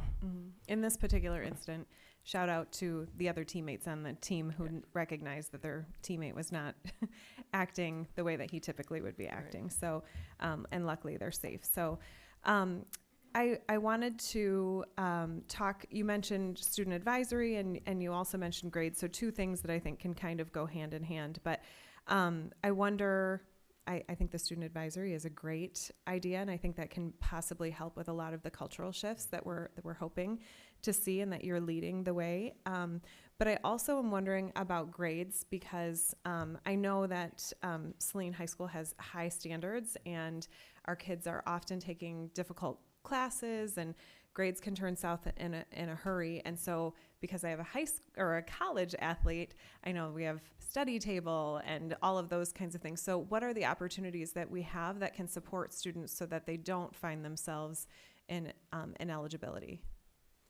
So just to briefly explain how the eligibility checks work. So a week from tomorrow will be an eligibility check. And so I'll go through, and any students who come up on that list with 1 E or more, or 2 Ds or more, the coaches are notified, parents are notified, and the students are looped in as well. They have until the following Monday, which is 5 days, but if it's a couple of assignments that they haven't done, sometimes it's a test they were absent for, and a teacher might put in a 0 as a placeholder. That drags the grade down. So that time is one for them to communicate with their teachers, and hopefully by that Monday they can bring things up. But to your point of what is available, the idea of them having tutors, if they're communicating with the teacher, hopefully student-led, to have the teacher spend some time with them if they're missing a concept or something like that. Certainly something we can work on. Back in the day, we had a larger tutoring program of juniors and seniors that were tutoring, especially freshmen, sophomores. But that's definitely something to think about. We generally don't have however many students next Wednesday that would be on the list. By the following Monday, we generally don't have anyone who is still ineligible for competition. Awesome. It's rare, but usually there's follow through by students and parents and teachers, and they work it out. Awesome. I just have just a couple more. So one easy one and then one that might take a little bit more. Student section leaders. I didn't know this was a thing until my kids were in high school. So thinking about student advisory committee potentially in the future, how are student section leaders selected? How are they mentored? How are they supported when things get tricky? Especially like you mentioned, when there are potentially like away games and things like that. So can you talk to us a little bit about that? Because I know there have been some tricky things happening at events, and I want to make sure that our students are safe, but also that these section leaders are empowered to support students when negative things are being directed at them. Yeah. Unfortunately, there's nothing official, and the transfer of the Twitter and Instagram account is the anointing of the next leadership, which as a government teacher is not quite democratic enough. Right. So that's definitely something we want to look to change, and that's not a criticism of this year's or previous leaders, but we need to work something out where it's not for students and they are torn between hearing from us and administration and trying to quell the crowd as a whole. So a student advisory committee would hopefully address that. We would have a lot of different people across many sports and seasons and viewpoints that would hopefully figure that out. And that way we have representation and, again, trying to emphasize the positive and people having fun. Awesome. Okay, this is the last one, I promise. I'm sorry that we've been at length, but we also hear like a lot of things and we also have a lot of questions. First, I would be remiss if I didn't say this, and this is not a criticism of your presentation at all, but because my child is on the team, I think the team is called Swim and Dive because I have a diver. So I don't know. I would be remiss if I went home and it just said swim. Yeah. So go swim and dive. Right. Anyways, okay, last question then. Can you speak a little bit to the process when we do have things that don't go according to plan, like we've had happen recently? I know I had the opportunity to talk with Dr. Lotch recently about an incident, and it really peeled back some layers for me and helped me to have some more understanding about the process. It also in turn helped me to talk to my 2 high school students who were enraged at home, and I was getting texts like, do something, you're on the board, which I know we're getting lots of emails like that too. So when something goes wrong, when someone has been harmed, how are we addressing that? What is the protocol? And I know that sometimes we can't get specifics, like you were saying earlier, we're not going to out anyone. Kids are kids and we have to protect them, but there is a protocol. So can you just talk to us a little bit about that to maybe help other people understand too? Yep. No, as you said, there's layers kind of thing. So from the outside, some things are very cut and dry, or people see things maybe not happening to what they want. But back to your point, discipline specifically does happen, but we can't acknowledge it or post it everywhere kind of thing for those FERPA purposes. And there's just that protection of children. We're not going to say, ooh, I did this to your child and this kid got this consequence. So a lot of things happen behind doors, so to speak. And so a lot of people assume, well, nothing's happened because I didn't hear about it, right? So back to your point, when something happens, we're the athletic department, right? I am only able to do so much with athletics. So if something happens with my coach or a student athlete, I can give athletic consequences, right? I can remove them from the team, suspension, expulsion from the team. We can remove them from the student section, all those kind of different things to help the athletic department. When it becomes a bigger issue, right, we bring in other administrators. We bring in the assistant principals, the principals, our central admin team, our superintendent. It depends on what kind of leveling up severity, right? Did one of our players, cuss or something. That's something where coach can do a team discipline. We can take it as far as athletic department versus, okay, did they get into a fight? Was it a drug bust? Was it, there's all these things that it can involve different people than just us kind of thing. So it might happen to one of our athletes, but it's more than just us. Because at the end of the day, I don't have that power to suspend a kid from school or to expel a kid from school. I can help the investigation. I can help with our athletic consequences, but it really is a teamwork effort. And I know the board has been notified some other stuff too, but it is really a team effort, and no pun intended for athletics, but I hope that kind of helped that a little. Yeah, if I can just add for my conversation with Dr. Lotch, the two prongs that follow discipline are education and restoration. Yep. And I know that you've been involved in that, and I appreciate the work that both of you have done to not only react through discipline, but also to educate, and when appropriate and when someone who has been harmed is open to it, work toward restoration. And so I appreciated having that conversation and understanding that there are a lot of things that, and I also appreciated telling my kids that, it doesn't mean that nothing's happening, and that they can be a part of the cultural shift and the cultural change too. So on that note, I hope, and I just want you to know how grateful we are for your choices to become our athletic director and assistant athletic director last year. I know that it's been, like you said, a steep uphill climb, curve, however you want to say it. We appreciate the work that you're doing, and if there's anything that we can do to support you in an effort to support our student athletes, don't hesitate to let us know. Thank you. We appreciate that. Treasurer Gerby, or no? First of all, athletics does have a really visible presence, right? And so, the reality for it is that we do hear about it, right? And maybe more so than other areas, because I don't see when a kid takes a chemistry test. I don't see when so our warts show more. That said, I'd be remiss if I didn't say that, one, I have concerns about some of the things I've heard. And I also want to offer my heartfelt, or however you want to interpret it, apology to anyone who has encountered or had anything that has happened to their teams, or anything that's happened to because of some things that we're trying to learn from. And it's important to me that we do that. And I thank you for standing here tonight and wanting to be committed to that. Okay, and so that's that. I know the superintendent is committed to it. I know that you are, and those culture things are really important, because I do want to see some changes, and I'd be remiss if I didn't say that. Second thing is, I want to thank you, Lauren, because participation to me, I think participation in athletics, activities, those kinds of things, I think it gives connection to school. It really makes you feel like you're a hornet, right? And then I think that those connections, you spoke to mental health. And so as one of your 3 goals. And so something that is going to be a real concern, or not even a concern, just something I'm really, really interested in, is I want to maximize participation levels. We have policy 2431. I'm reading slide 14 in your philosophy on middle school about, when we sponsor 2 sports, in basketball and volleyball, that we carry 15 players.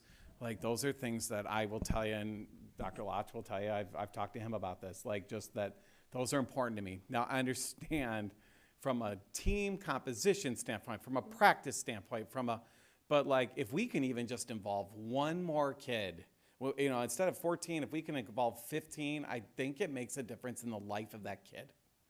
So for me, I want to bring some attention to that. Okay, so that's my second comment. I want to applaud our pay to play, and I also want to speak to the tremendous value of it. The reality for me is, I don't mind saying this, I spend $5,000 a year for my kid to play soccer. So $325 to have the quality of athletic department we have, the quality of the coaches we have, the quality of the facilities we have. I agreed with you. You talked earlier to, return for your dollar, right? And I do have a question about that, so I'm going to come around to that. But I really do. So I want to make sure I talk about that, and I appreciate you for talking about access to that. And I wouldn't mind if we advertise that a little bit more. How do, people that have changing environments in their families, okay? I don't just think about the free and reduced. I think about, what if you had a drastic life change and mom or dad loses their job or whatever. So I want that kid to feel like a part of our family. So I appreciate you highlighting that, and I would appreciate if you'd continue to do that. Now, here are my questions. Number one, hopefully an easy one. Girls hockey. I didn't see that on your lists, and I'm wondering about, it's a cooperative, and I'm wondering about our commitment to that and how that fits into our program. So that's my first question. So like I said, there's many sports, and we've been approached in our short year here of many other sports that would like to become a Saline under our umbrella. So they're either community ed, or they're on their own, or they're extracurricular club. We are very fortunate to have 35 varsity sports as it is. We're one of the most in Michigan, if you really look it up. Like, even our neighbors next to us in Ann Arbor have 31 or 33. So we're already, when you talk about sizable schools, 35 is huge. So when we talk about our bandwidth of needing more support, but back to your question about girls hockey specifically, there are 7 schools on that co-op team. Some have 1, some have 2. We have anywhere between 10 and 12, depending on the year, of hockey girls from Saline. We support the coach by signing off saying we validate these kids being on the team, but they are not sanctioned by MHSA. They're not part of the SEC conference. It's one of those things of, we support them, but we can't fully support them under our umbrella, if that kind of makes sense. We would love to. I love hockey. Like, I'm a hockey person kind of thing. I would love to say yes to every single sport that comes my way. But there's a certain, like I said, Title IX, fundraising, facilities, bandwidth. There's so many things that go into, can we take them on? So we give them PR. We put them on our schedule. We put them on. We kind of support them because we do have a majority of our Saline girls on that team. But they are not recognized officially through MHSA yet, or, like I said, the SEC. So it's kind of like that weird limbo space, to be honest, where we recognize our dance team. Like, they support our games. We recognize girls hockey. We recognize like all these different clubs and sports that make up Saline, but not quite under our umbrella, if that kind of makes sense. And I can appreciate that. I just, I want them to feel included as part of our.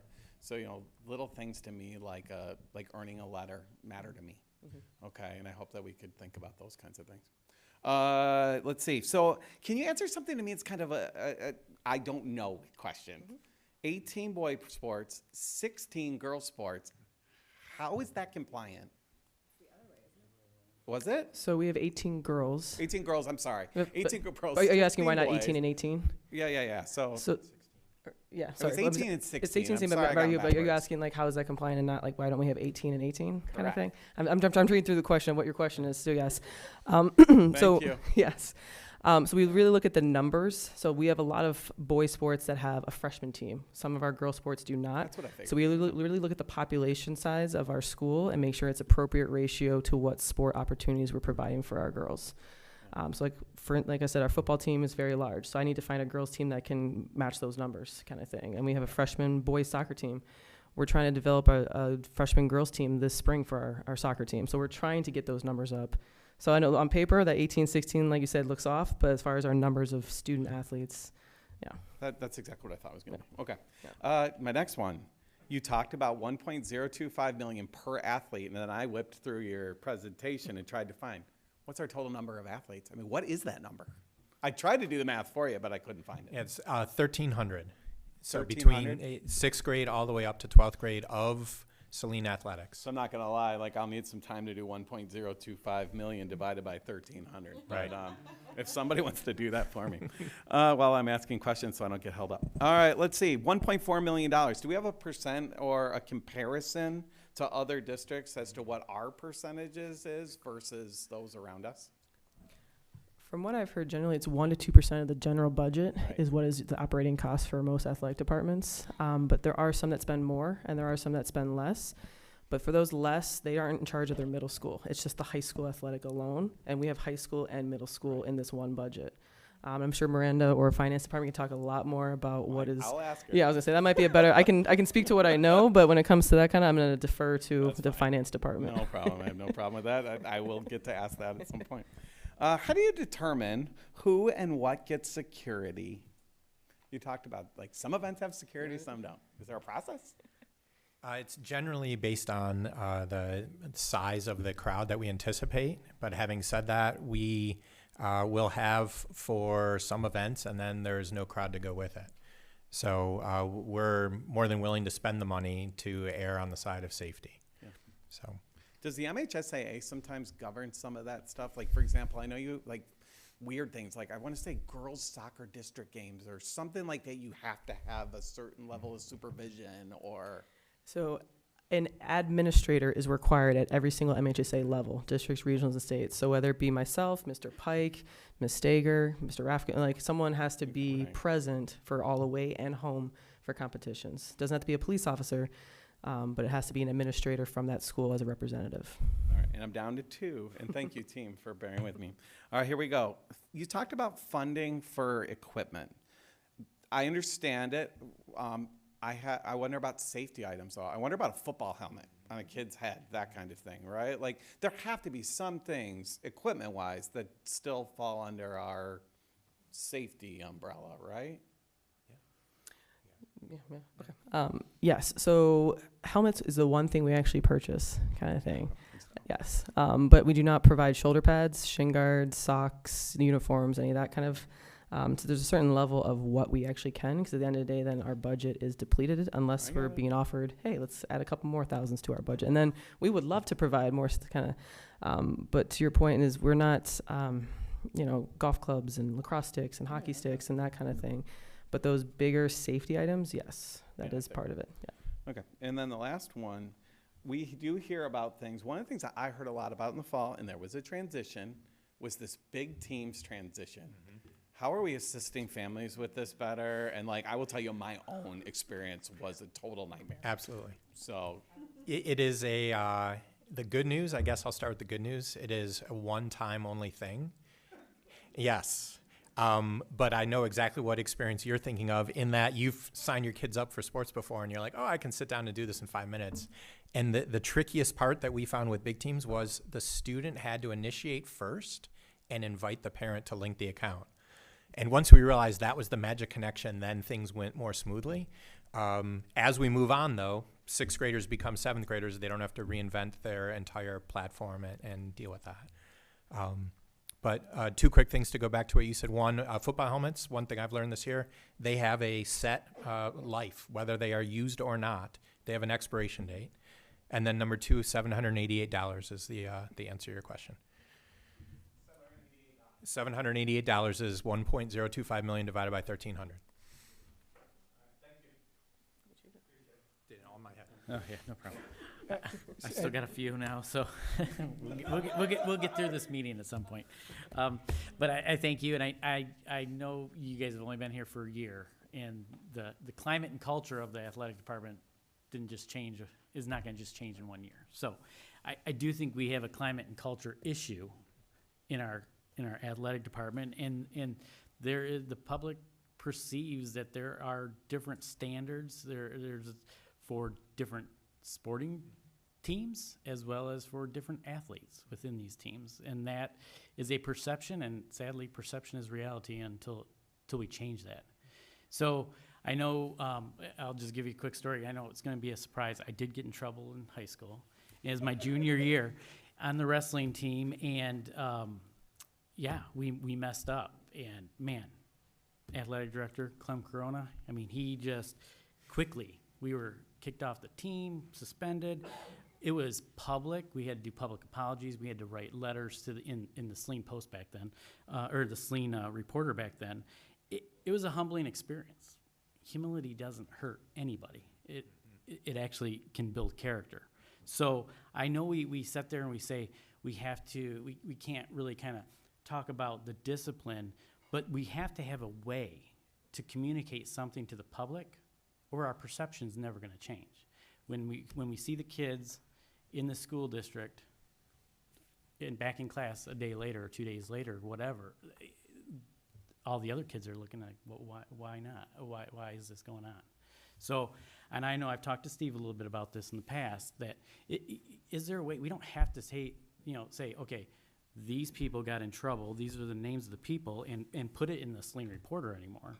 like they did with me, but there should be a way we can message that, we had 4 kids that were misbehaving on the bleachers and mistreating our dance team, and they were just, kicked out of, they couldn't attend any sporting events for 3 weeks, or maybe it was only a week. I hope it was more than a week, but, I don't know. I don't even know as a board member. So, we as board members have to answer to the community, and it's hard for us to answer to the community when it is silent. So I know that's not all on you, but we have to figure out how we can address this. And then the other big thing is you mentioned the fundraising and stuff. So this is going to be going into a lot here, but you mentioned what's illegal, what's not illegal. Obviously that hit the ceiling this past week, and blew up our emails, Steve's emails, and that can of worm is now open. We have to be consistent across all teams going forward. And I think, again, there's a perception that some teams are not going to have to follow the same rules. So the community is going to be watching us, and that's going to be critical. Going back to the $1.4 million budget, as a finance guy, as a numbers guy, this might be more than just Miranda can handle on her own, and it might be helpful for you because it kind of plays into this whole fundraising piece. Why is it that our teams have to do so much fundraising? I ask myself, so why? As a board, as a body, we should allow and give our students at least the minimum to be able to be competitive. And so what does that look like? Is there a way that we can boil down the cost to be competitive to each team? And then we're going to throw out a number that's probably fictitious, like $10,000. If it's $10,000 for the football team to have 2 coaches, like we did back when I was growing up, not 10, 2, and provide the safety equipment, all that stuff, the lights on, the security. If that's $10,000 and we give them $10,000, if they want to have new uniforms at every game or all this other stuff and hire 5 more coaches, then they know that's going to cost another 20. They have to go raise 20,000. We as a board have done our job. We shouldn't have to feel bad that they're raising another 20. But if we're only giving them 2,500, now we have to look at that. So to your example, that is happening right now. We don't pay for all of our football coaches. We don't pay for all the soccer coaches. We pay for a certain amount that matches the students on that team. Yeah. So they are fundraising for. They are, Yes. yeah. And I know. Yeah. Now, Yeah. of the 80, you had, I think, 80 coaches in there. For Are the they fall? considered, are they part of that number there or no? 185. 185. 185 coaches, okay. Yeah. So if the fall is just 80 because we have more sports. 2 more sports offered in the fall, so we Okay. have more. Now, and they're counted in that number, though? Yes. When we're But the ones looking- that we pay for, yes. Only the ones we pay for? That doesn't include volunteer coaches, Okay, kind of thing. If that kind of that number is actually bigger, that's what paid. yeah. Kind So of I like that. think, from a board standpoint, our due diligence is we really need to know these numbers and boil it down by team so that we can better understand it. And then if the soccer team wants to spend spring break in the Panhandle, they raise money, and and they raise it legally, I guess. You know what I mean? So and consistent. So I think consistency is key, not being selective on our teams and our sports, and we have to be a way to change the perception. Otherwise, next year when you're here, we're going to be talking about climate and culture again. So we got to figure out a way to better communicate this. Thanks. I know it's over an hour. Allison has one quick question. So I'm a student representative, so I'm going to try and be a student and represent right now. I was a student athlete at Saline for the first 2 years. I stopped my junior year because it was my junior year, and I'm a student first, so, But I will say, I think it's really easy to look at saying, oh, there's 18 girls sports, there's 16 boys, equity, even there's more girls sports, great. But again, when you are a female student athlete, you feel that, you're less valued. You feel when you're the field hockey team and you're kicked off the field for the football team. And great, they make more money. There's more people. I understand that. But again, if we're talking about equity, that is treating people based on not only what they like, just like, hey, this is your slot then, you know. And I think a lot of the times if we want to claim that we are a district that values, you know, women's sports, I think we need to look at specific cases where we say, hey, you know, Washington United is a team where with majority Saline players, but they get a varsity letter, and, you know, boys hockey team gets a security guard, and boys hockey team gets not national, but they get recognition from the school. And I think, again, I understand Washington United is different schools, but we are a district that tries to be pioneers, and we do try to be trailblazers. And I don't know if we can call ourselves that when we forget the little people because it's easier to do so. So I just feel like that's something that, you know, I've talked to different student athletes, and one of my best friends is the captain of the Washington United teams, and she's told me that she is frustrated and that everyone on that team is. And again, I understand that things are stretched thin. I know everyone is working as hard as they can, but again, representing, so. And to that point, we are working with our admin to come up with a policy of adding and unfortunately maybe removing some sports. So it is something we are working on. So I appreciate that. Well, I would like to thank you both for the fascinating tour of our athletics, and I know we'll see you next year about this time, and go Hornets. We're going to hopefully go back to basketball, and it's going to be a great experience. We're going to put positive vibes out there. Dexter. So, thank you so much. Thank you very much. We have 3 action items to deal with this evening. The first, you're on in just a second, Secretary Miller. That's you. You're ready. I'd like to entertain a motion to approve the minutes from the January 24th, 2023 closed session for the purpose of considering the purchase or lease of real property under 8D of the Open Meetings Act. Motion Gerby. Moved Gerby. Second, Tim Austin. By the way, Tim, I found the photograph of you from 1987 in the Saline Reporter. Thanks for the clue. Appreciate it. Now I'm curious. Oh, sure. Well, I don't, the la la la la la. I'll share that with you. I'm sure you already have it framed, though. Oh, for the audience, because this was a closed session, we review this privately. It's not in the packet for you to see. And we return all of these numbered, almost numbered, documents to the secretary, and they are removed, destroyed in a year's time.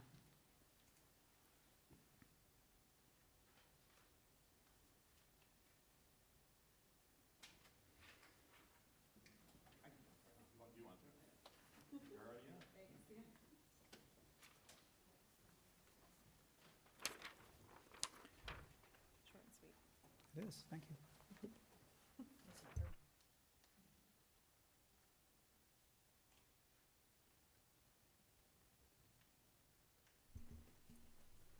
So, assuming there's no discussion, all in favor, say aye. Aye. Aye. Opposed? Nay? The ayes have it. Thank you very much. The next motion, I entertain a motion to approve the recommendation that the district move forward with the purchase of equipment from Gerotech, I assume, is how it's pronounced. Is that Rex Clary's thing? But Dr. O is not here this evening, is he? For the total cost of $76,904.50, as recommended by Dr. Rowe, Executive Director of the South and West Washtenaw Consortium. So moved. Or I guess I'll recommend the motion, yeah. Thank you. So you're moving to approve, all right? Jennifer Miller. Go ahead. I'll second it. Thank you very much. I'm not sure who's to discuss that this evening. Maybe, oh, you. The Gerotech. Yeah, it's for the SIM. It's for CNC machines to be able to expand the program that Trent Trout is running for computer integrated manufacturing. And it is part of the effort to expand the CTE program, or SWWC, and we want to continue to do that. I will say this, CTE programming is expensive, and we need to keep figuring out ways across the county to fund it. And we are working on doing that. We also want to expanding CTE programs to be supportive of the east side of the county too. So this is all an effort to do that. Thank you very much. Any questions, discussion? Sir? I'll make one note for the public about this money. This program is funded through CTE equipment grant funds. So these are funds that are there for these types of dedicated purpose. Thanks for clarifying that. Thank you very much. All in favor, say aye. Aye. Aye. Opposed, aye. Hearing, well, usually they say same sign, but, or you can say nay. It depends on what state you're in technically. You were voting for, to approve your vote, okay. All in favor, say aye. Aye. Opposed, say nay. Okay. Hearing no opposition, this passes. Finally, I'd like to entertain a motion to approve the technology purchase to Inacomp TSG in the amount of $1,043,072.41 for network switches that have reached their end of life, as recommended by Jay Grossman, Director of Technology. So moved. Stebbin. Jennifer Stebbin, support? Support E-Step. Thank you. I know Mr. Grossman is here. We had a discussion this evening that these are like shingles on a house that don't last very long. Go ahead. If you could just clarify why. Yeah, he and I had an interesting conversation just in passing in the hall yesterday about the lifespan of these things. So the average lifespan of a network switch, if you're lucky, you get about 7 years out of a good one. Looking at our current inventory, we have 40 network closets in the district. Each of them have between 6 and 9 switches, and they are all between 6 and 8 years old right now. Excuse me. Average order time right now is about 12 months. So as we order this, that equipment is now going to be between 7 and 9 years old. So once we get that fully installed the following summer, we're going to be looking about 10 years on some of these devices. So we're looking to get this ordered now that we passed the new bond, to get something that's going to last us pretty much through the length of this new time frame. And just to clarify, if one fails, it doesn't mean the whole system goes down. It just means it passes the work on to other switches. Is that correct? So there will be redundancy with this as well. But it's still not a happy sight to see a failed switch in the system. Okay. Great. Well, thank you very much. Thank you. Any other questions for? So all in favor, please say aye. Aye. Aye. Any opposed, please say nay. Thank you. The Thank you all. ayes have it. Thank you very much. I'm going to invite, I would like to invite Brad Gerby, Chair of the Finance Committee, to please give us a quick update. They met today, this afternoon. Sure. Finance did meet today, and we had a few things on our agenda. Number one, we talked briefly about school choice, and the board should anticipate at the February 28th meeting in the public that we plan to have a scheduled report on enrollment, and we'll have a conversation about school choice and finalizing where we want to go and how that, those kinds of things. So that conversation is anticipated on the 28th of February. Also on the 28th of February, we're going to also bring to you a budget amendment from Miss Owsley. So she's going to update our finance for the year. It's pretty normal for us this time of year. We're about 4 months away from the close of our fiscal year. And so it's a good time for us to revisit some of those things and what have you. We've had some brief conversation today, and I'm always cautious but they're starting to figure out budget, which is good at the government level. At least Governor Whitmer has talked about some of those things, and one of the, most of the things I'm hearing on my end are that it's positive, right? That they anticipate that they will fund education and education programs, and so obviously the dollars will matter, but we've seen some rather solid per pupil increases, and I'm going to be hopeful that when the actual money shakes out that it'll all be there. We'll have to be mindful of our structure though, okay? Because, yes, we're seeing increases to our per pupil. I think it was $488 this past year, which was a record increase. But, at some level, we also need to be mindful of our student count and our structures, and making sure that there could come a time where our revenues and they either level off or, gosh forbid, aren't as robust. And so, long story short, those are the kinds of conversations we're having. We talked a little bit about organization and some of the things about our team and our strengths and some of those things and some of the things we're going to focus in on. And I'm really proud of our team. I'm really excited about the team that we're going to have this year. And then the last thing I will say is I will talk to credit rating. You might have seen on social media, you've probably maybe even seen advertisements. Because of the stewardship of we have a strong fund balance, and because we've done a nice job with regards to our summer borrowing and some of those kinds of things, we achieved, because of our rating and because of our record, an A+ rating.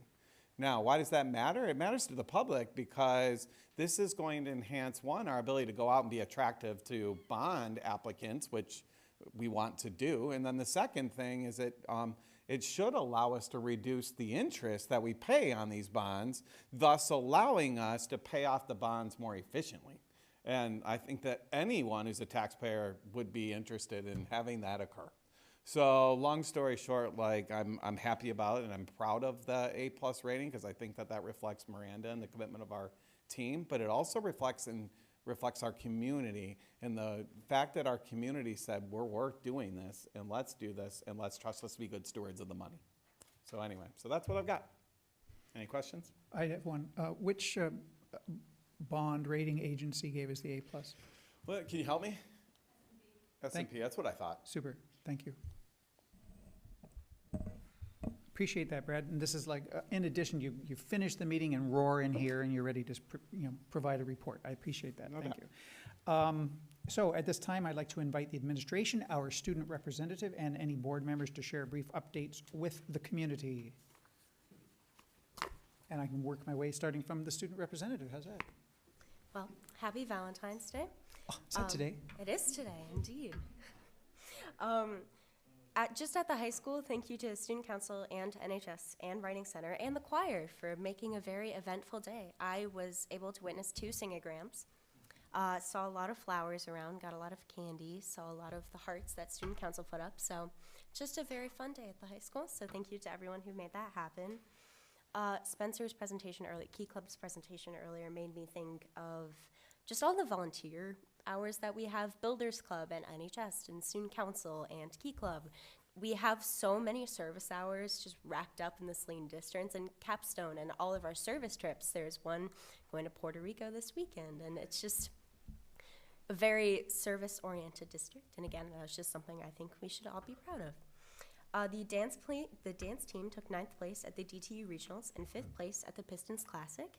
The SHS Science Olympiad took 9th place at the Saline Competition in Ohio, which I'm told is pretty prestigious. I think it's a national award. And then the orchestra, the Saline High School Orchestra, is having a concert tomorrow night that is free admission, and they're going to be playing some good music. So if you have an open Wednesday, go ahead. Thank you. Dr. Lodge? Well, I was going to start with Dr. Lodge and then hit the rest of us. Okay. I'm actually going to piggyback on the choir. We've had some great awards from our choir students at the high school. So bravo to Saline Chamber Choirs and our 10 Tones a cappella group. They all received Division I excellent ratings at MSVMA District 12, and that stands for Michigan School Vocal Music Association. They were also at the Ensemble Festival, and this was all on Saturday, February 3rd. The 10 Tones even received a perfect score. They've been here to perform, and they're excellent.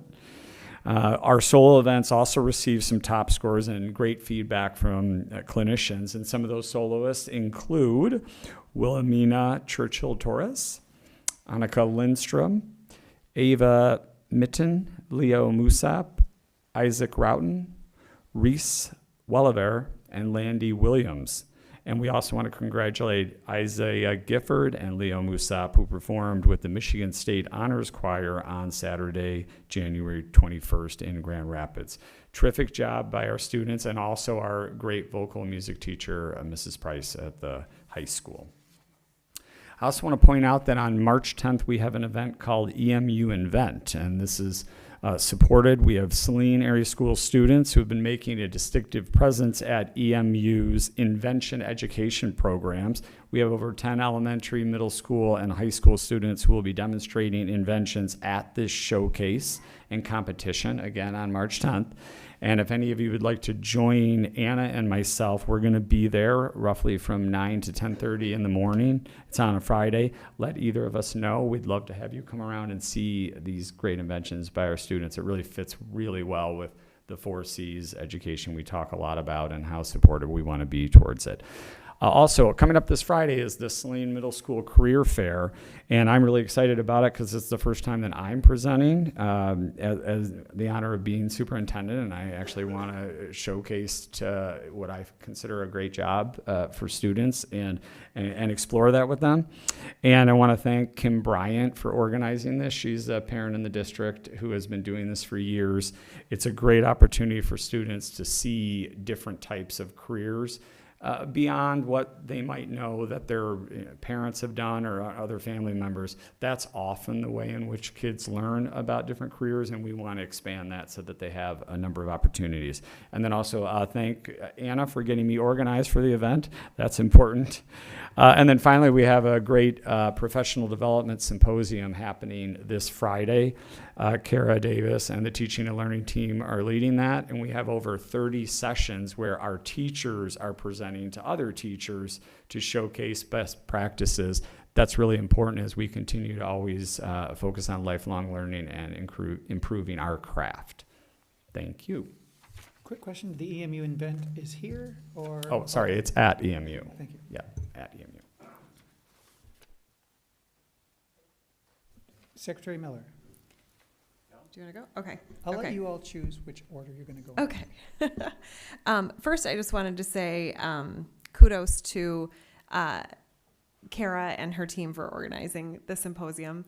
I will say that that is one piece that I miss that isn't always offered at every district, and I think that the opportunity to have professional development and time to collaborate is priceless and unique, and I just want to applaud you for continuing that effort, and thank you to all of the teachers and educators who have stepped up to support their colleagues in sharing their craft. So I'm excited that that is happening. Thank you, Kara and team, if you could pass that along to them. So then I have two things that I just wanted to mention tonight. First, as I mentioned during the athletic update, Dr. Lach has been really instrumental in helping me to understand different situations in the school district, and he can be that for all of you as well, or he can direct you to the administrator or educator who can be that support in helping you to understand. And I will say that I am not always innocent in maybe posting something on social media that maybe I should maybe seek to understand first. And so I just want to remind that social media is a great place to like crowdsource. This week I asked for recommendations for a rain jacket and got a lot of really great feedback and was able to do that research. But it is not a place where I'm probably going to find out answers to what's happening with sports teams or what's happening with DEI issues at the high school. Those things, as we mentioned before, are often private because of the nature of kids being kids. And we want to keep kids safe, and we want to educate them first, not just as academically educating them, but also educating them as our compass shows in a variety of ways. And so I just want to reach out to the community through my platform here tonight to say that if you have an opportunity to seek to understand first, reaching out to our building administrators, reaching out to Dr. Lach, reaching out to the athletic department, when you do that, like I did earlier this year when my kids, like I said, my kids were texting me and saying, you're on the board, do something. This isn't right. This isn't fair. This is hurting people. And when I was able to kind of peel back those layers and have conversations at home, it changed my kids, it changed their friends and how they were communicating with their friends, and I think it has a real opportunity to impact the culture shifts that we want to see. So please reach out and have an opportunity to seek to understand, and if you need raincoat suggestions, I can share those with you too. The other thing that I just wanted to say tonight, and I feel like I would be remiss if I did not say some words tonight about the events last night. In 2012, I had 3 kids in elementary school, and I was teaching in an elementary school when 27 kids were killed in Sandy Hook. In 2018, my husband's colleague lost a child in Parkland. She was the same age as my daughter. Her name is Gina Rose Montalto. There's a memorial foundation in her name. The court case was just settled in the fall. My own daughter, as I said, was her same age and is the recipient of a scholarship in her honor as she works to become a nurse in a field that was important to Gina. In 2021, I had 2 kids in high school and 1 in college when 4 kids were killed just down the road in Oxford. And now, last night, in 2023, I sat on the couch with my daughter, who was terrified that she hadn't heard from some of her friends in Michigan State. Today, the governor and many members of our state legislature have made a call to revisit legislation that was idled in the fall. And tonight, I would like to ask the board to revisit the conversation that we had in September when the Moms Demand Action Group was here. And I know that a proclamation or a resolution from our board is maybe just words, but I do think that it can bring awareness, and I think that it can share our commitment to keeping our kids safe. I am thankful that the kids last night had training and in ways that they could barricade themselves and protect against further devastating loss. But it shouldn't be reactionary. We should have more in place to protect against these things happening to begin with. So with that said, I would like to offer for everyone to visit websites such as Moms Demand Action. There are a number of really wonderful resources and historical context there. And I also would like to say that I feel like the Moms Demand Action Group is balanced in their approach, and that they are for safer measures and for getting the word out about ways that we can keep our kids safe. And one of those measures is available to us here in Saline. If your home has weapons in it and you cannot afford a safe place to secure those, the Saline Police Department will offer you free of charge safe ways to secure your weapons. I know that they have locks and different things that they can do to support you, and it is free of charge. So you can reach out to them. I believe Pittsfield Township does the same. So tonight I'm asking that in the next few months that we can revisit our conversation and bring awareness. And my thoughts are with the families who lost children last night, and to the members of our community who were anxiously and terrifyingly waiting for word from their kids last night. Our hearts are with the Michigan State community. Thank you. Thank you, Jenny. Yeah, I'm quite sure that we can revisit that, and I have Monique's Hunter's name in my system. I'll go next. Jenny nailed it. You know, Tim said something earlier. Perception is reality, right? And you know what we do, what we say, how we act, how we react it matters to people. okay? And I do think it's important to seek to understand, and especially if you're a leader in our community. You know, I think we're just held to a higher standard, you know, and so I hope that we'll do that. I hope people will reach out to Dr. Lodge. He's helped me too. He is a person who understands the ins and outs and the operations of our district. He has a pulse of our staff. He has a pulse of our community, our students. He's present. You know, when you see his weekly updates, he's around. He's there. He's gonna be a middle school participant, right? About being a superintendent. So like he lives it, and I do encourage you to speak to him. Kara, thank you also. All right, and I'm so jealous of your symposium.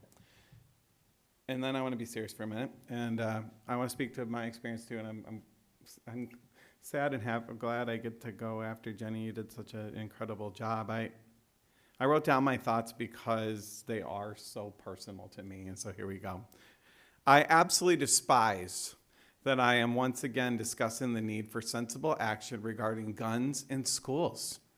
But here I am, and if I didn't do this, I think I'd be ignoring my job as an elected official and as an advocate for students. Today in school today, again, I had to try to explain to 15 to 18-year-olds who were asked me a very simple question, and the very simple question they asked me was this: Mr. Gerby, why would somebody do that? And I don't have an answer. My job's to have an answer, right? I'm their teacher. I'm a person that they go to for these things, and for me, it just feels like a total failure for me that I can't answer to them why they aren't safer in my classroom every day. And so I do know this, but I do know this also, and I want to make sure I say this to you, that I know that we as a board and as a team and as a district are committed to keeping our students and staff safe, and I believe that. We do take the safety of our students seriously in Saline. And I'm a big, huge proponent and fan, and I'm thankful, one, for the InformaCast system that we have, right? That we installed, that we had individuals, get grant dollars for, thank you, and for the bond dollars from our district. I think that's important. Secure entrances, I think those are important. Our staff. I'm a huge, huge advocate for the training that we do with our staff. Specifically, I'm a huge advocate for ALICE training.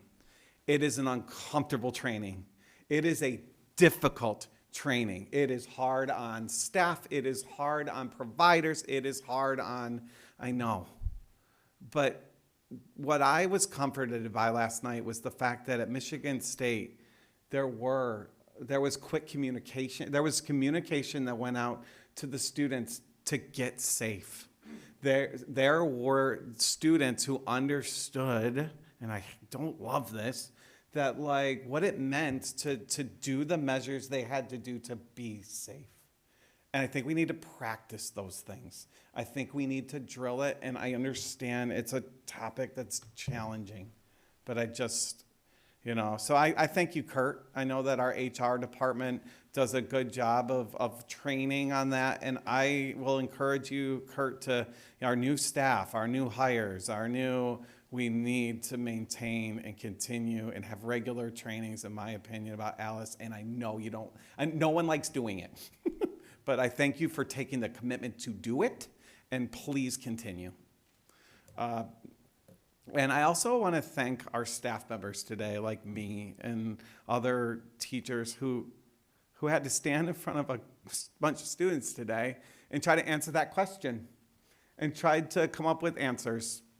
You're heroes to me, right? You stood in front of these students who needed to just know we love and care about them and want them safe.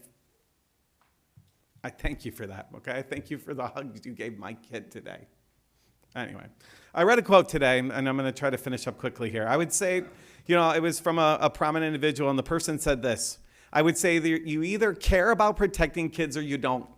You either care about having an open, honest conversation about what's going on in our society or you don't. But please don't tell me you care about the safety of our children if you're not willing to have a conversation about keeping them safe in a place that should be a sanctuary. I want our schools to be a sanctuary for students and for staff. a place of absolute unquestioned safety. And so now I'm finding myself saying, I don't want to just talk about it anymore. What do we do? So Moms Demand Action is the first thing, and I would like us to also revisit the resolution that was presented previously. And the second thing is April 12th, Moms Demand Action is having a state advocacy day and hosting a rally at the Michigan State Capitol, 9 a.m. The time is subject to change, it said. But I invite anyone who wants information from our community to email me. My email can be found on the board webpage. It's a small thing, but I am begging our legislature, our government, our elected officials, our people in our districts and in our communities, help us do something about this as it pertains to guns, mental health, our schools. We have to do something. Thank you.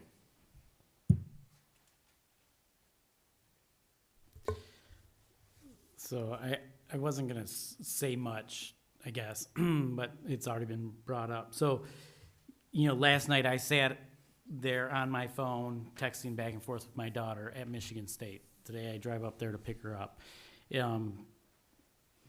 It's kind of like just somber driving up there, and you get up there and everything's quiet. You got cop cars around certain buildings. It was a terrible situation. My daughter was walking in the dark, just so happened talking to my wife on her way to the dorm when the shootings were occurring, and then shortly after that she got the alert. And I do want to say MSU did an amazing job notifying the students right away and getting them so she could quickly get to her dorm, and she did. She sent a picture of her barricaded in there. It was terrifying for all these kids. It's something kids should never have to deal with. But I think I may come at this from a different angle. And, I don't think that my angle is wrong. I don't think your angle maybe is wrong either. But I think we can't, I think we're going to be remiss if we just say we need gun control. I mean, we have a mental health issue in America, in our young kids. We have a society that is disregarding life more and more in America. And you couple those two things together, and you're going to have a mess. And that's what we have right now. So we have to do a better job. We can blame it on the guns, but at the end of the day, it's the person that's using the gun. And we have to. I don't want to be quick to sit there and just start criticizing the guns.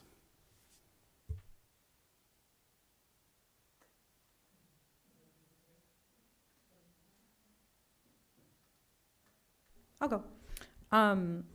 So I'll start with Michigan State really quickly. I wanted to acknowledge that Evan Thomas and Noah Socha are safe. I heard back from Evan today, and he's home safely in Saline. So very, very glad to hear that, and I'm sure a lot of other parents and friends in Saline are thinking the same, but those were two members of our Board of Education team, so I wanted to acknowledge that we are thinking of them. I attended the Foundation for Saline Area Schools meeting today, and I have a bunch of dates. So Jenny and Betty, apologies for this, or I'm sure we can gather these on social, but just a reminder that Woodland Meadows Literacy Day is Thursday for all of our Woodland Meadows families.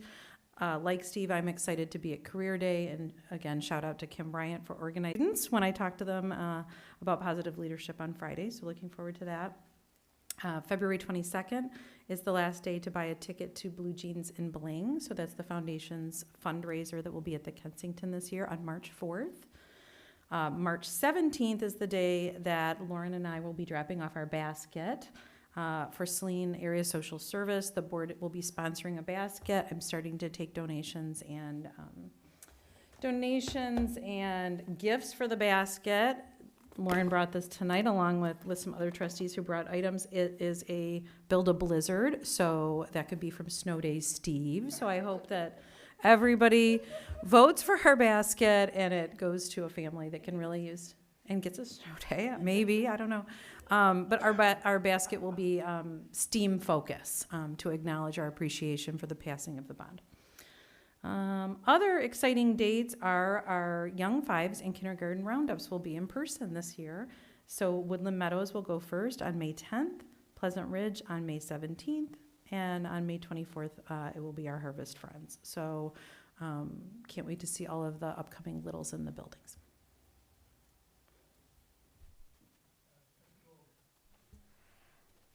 I am a band parent, and I would be remiss not to mention that the marching band and orchestra are raising money to go to Disney World and perform.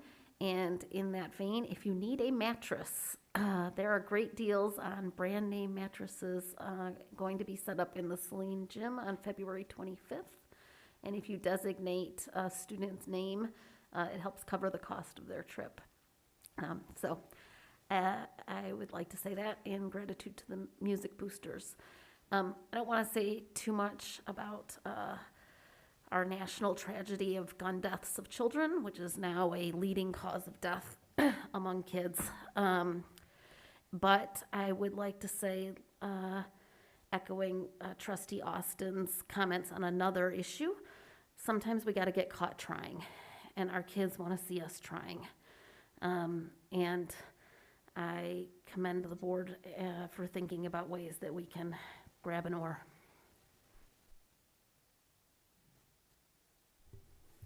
All right. So I guess a couple of things. Well, I'll start with the important.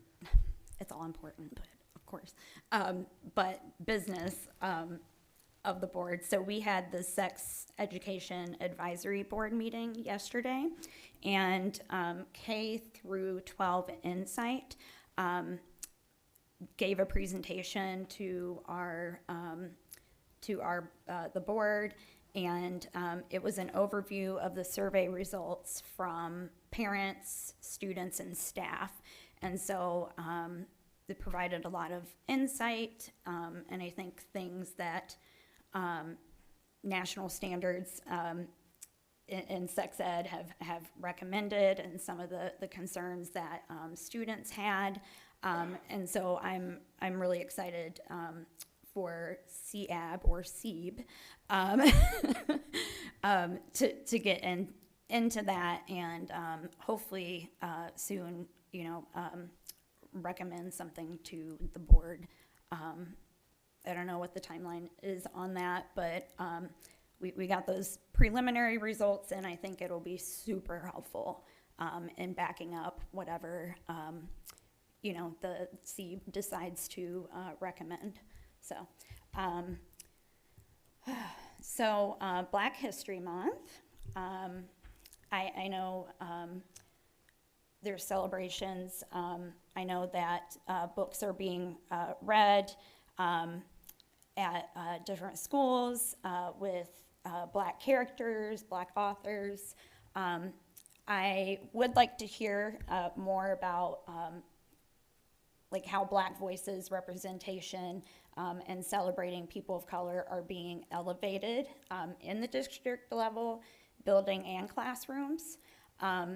And not obviously just for this month, but I know that there have been efforts, and I do see that even with my two Black daughters, that there is some representation, and so I'm glad, because when I asked my one daughter about, has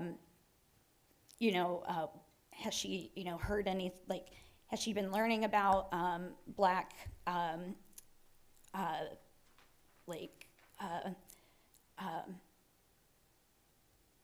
history, who have they talked about, what has happened, and she didn't say Martin Luther King Jr. again. So I'm glad that, extends beyond, but she brought home a little packet, and it was, little passages for Black History Month, and had several,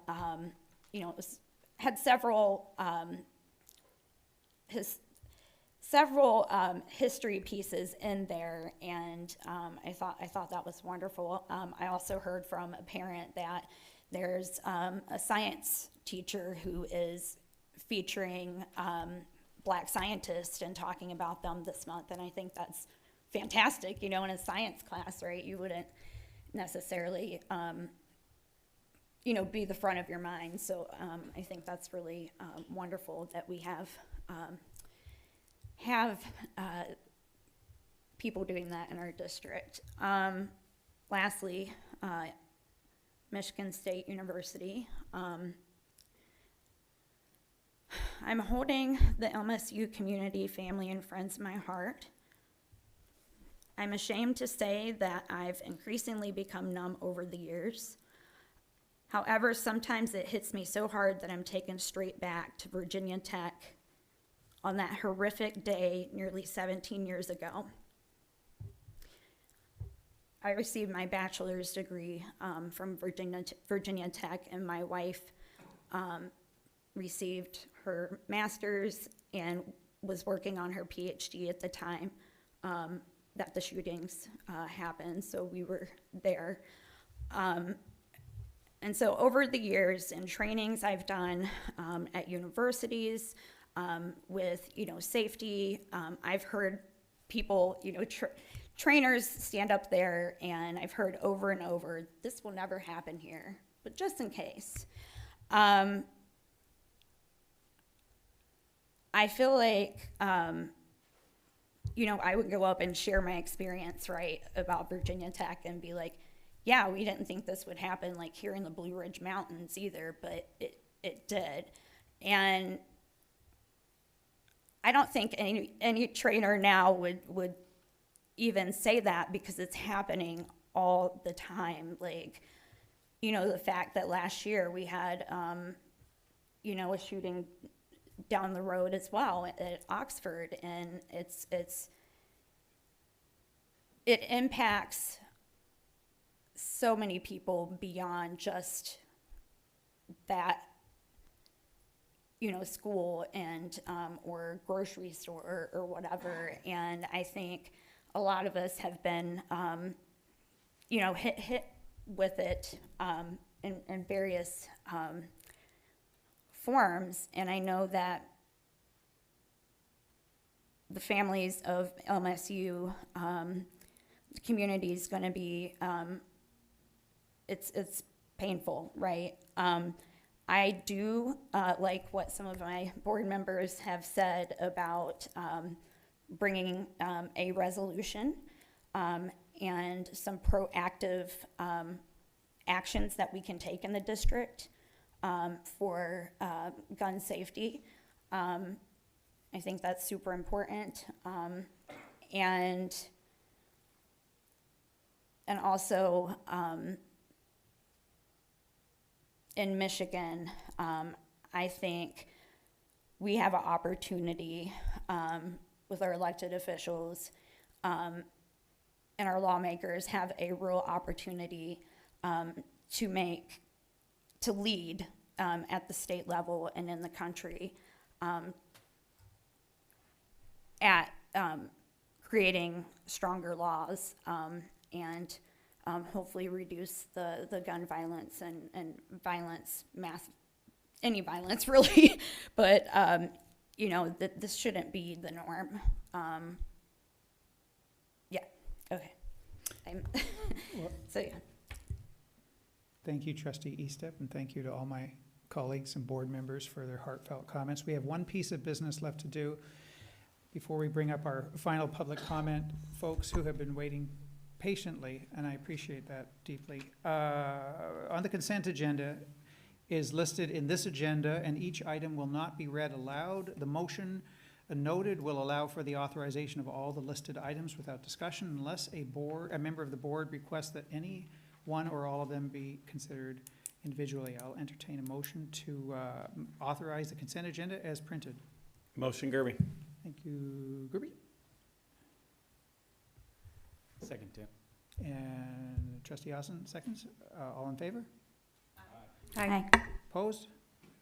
Thank you very much. Passes. So I'd like to please ask Jeff to come up. We have two, I'm sorry, any items on the next, come on up. Items on the next agenda, sir. Actually, Trustee Eastep mentioned this. The Sex Education Advisory Board will be here to talk about the survey results. And in addition, we have an enrollment and school of choice discussion. Reminding you that. Jeff Hankamp?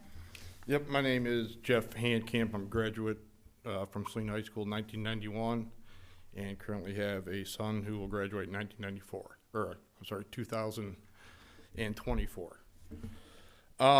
Basically, I'm here for what's now, I'm sure everybody's aware of our baseball fundraiser that was shut down. And my concerns that I want to address are, one, that we were operating completely outside of the school and don't feel that any of the school should have had authority over what we were doing. And number two, I'd like to address some of the policies that we were told that we violated. So first of all, it was started by a dad, not associated with the school board, not associated with the school system, not an employee of the school system, not a member of the coaching staff. The coaching staff had no involvement of this being started. And we had $5,000 in fundraising raised, and we found out the Thursday, about 3 days before, we were notified by email that the board mandated that we shut the fundraiser down. And we are specifically giving policy 9701 or 9700-01, which by title alone covers advertising and commercial activities. So how that can be used to shut down our fundraiser is beyond me, because we did no advertising at the school. But the subheading they used said no advertisement shall promote or contain references to alcohol, tobacco, drugs, drug paraphernalia, weapons, lewd, vulgar, obscene, blah, blah, blah, and the big one for ours would have been gambling. But this is a subheading under general advertising guidelines. So basically the board pulled a subheading out of general advertising guidelines and used it as a blanket policy to cover what we had going on. The other policies that were provided were, one was crowdfunding, and it specifically said this policy applies to the use of any form of crowdfunding utilizing an online service or website-based platform for financial benefit or gain of the district. Okay, well, we didn't do that, so this policy shouldn't cover us either. So, and then furthermore, under that 9700.1, it specifically says board members shall not be used commercial advertising otherwise promoting the interests of any commercial, political, nonprofit, or other non-school agency or organization, which over the last 15, 20 minutes, I've heard several happening. So if we're gonna do a policy, we need to, if we're gonna have a policy, we need to basically enforce it equally. Thank you. Thank you very much, sir. I'm sorry, did somebody have a question? I just said thank you very much, Okay. sir. Thank you. And Mr. Fan is next and last. I want to be very quick. Push the button or not. Good evening. My name is Chang Ming Fan, local social entrepreneur, local residents. It's so sad to hear the story again and again, but also please be cheerful. With your leadership, with so many wonderful parents, we can create a new world. And the Saline star to the east is creativity. So that's why I rise it again. I want to repeat what I said last time about the proposal and the idea of CARE 12, K-A-R-E 12. You certainly remember what is K-12 is about. In the middle, A-R-E, alumni, retired, and entrepreneurs. This new kind of creativity or cluster of innovation can be one of the solutions to solve our problem, not only in this area and in this country. United States is a country being created. So I beg to have another opportunity to go more detail. And I don't know how many seconds do I have left. So I'm just kind of like really complicated feeling. First, I want to congratulate Allison, Mr. Tim, and Laura to be our leader, join this body. And also, I want to thank you, all of you, be the great leader, and create this environment so I can express my idea, to volunteer, to continue to make this country, this city, and this town a better place to live. And if I have another 30 seconds, I'm kind of nervous. There are so many things the alumni, the retired people, and entrepreneur can do. For example, in the program is so perfect. However, there's something you cannot be perfect. There are some gap and some opportunity and some challenges. That's why I'm here. K-12 is all about. For example, last night, I went to look at the stars. I was wondering why we cannot do this to attract the young fellows, to face the wonderful world. So how can we work together, use our taxpayers' money and our volunteerism, creativity, and wonderful parents' participation to create a new world? Paradigm shift, campus, schools, and also again, follow the stars, Saline stars. This is the creativity first. Thank you. Nailed it. The next Board of Education meeting will be held on February 28th, 2023 at 6:30 p.m. and it will be presided over by Vice President Jennifer Stebbin. I'd like to entertain a motion to enter closed session at this point at 9:10, giving us a bio break with the intent to reopen, I'm not sure exactly when, probably about 9:30, 9:40, okay. For the purposes of collective bargaining under 8C of the Open Meetings Act, and for the purpose of considering the purchase of a release or of real property under 8D of the Open Meetings Act. This requires a 2/3 roll call vote. I'm just gonna be boring and start from the other end. Trustee Austin. Aye. Motion. I'm sorry, do we have, this is the. I'll recommend the motion to enter closed session Thank you, I missed that at one. I'll second it. 9:02.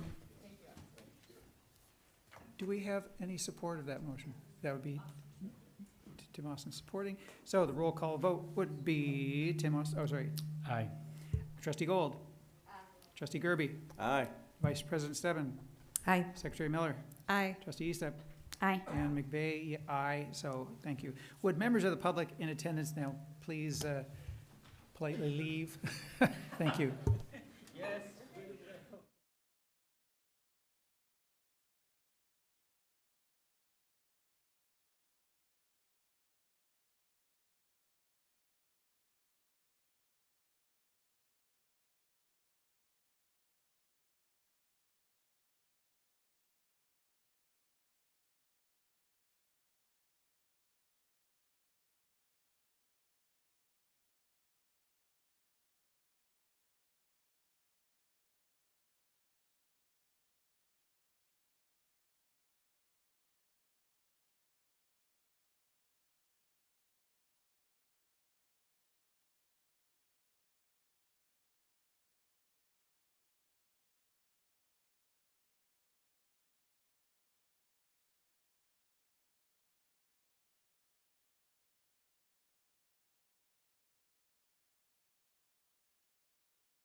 Testing.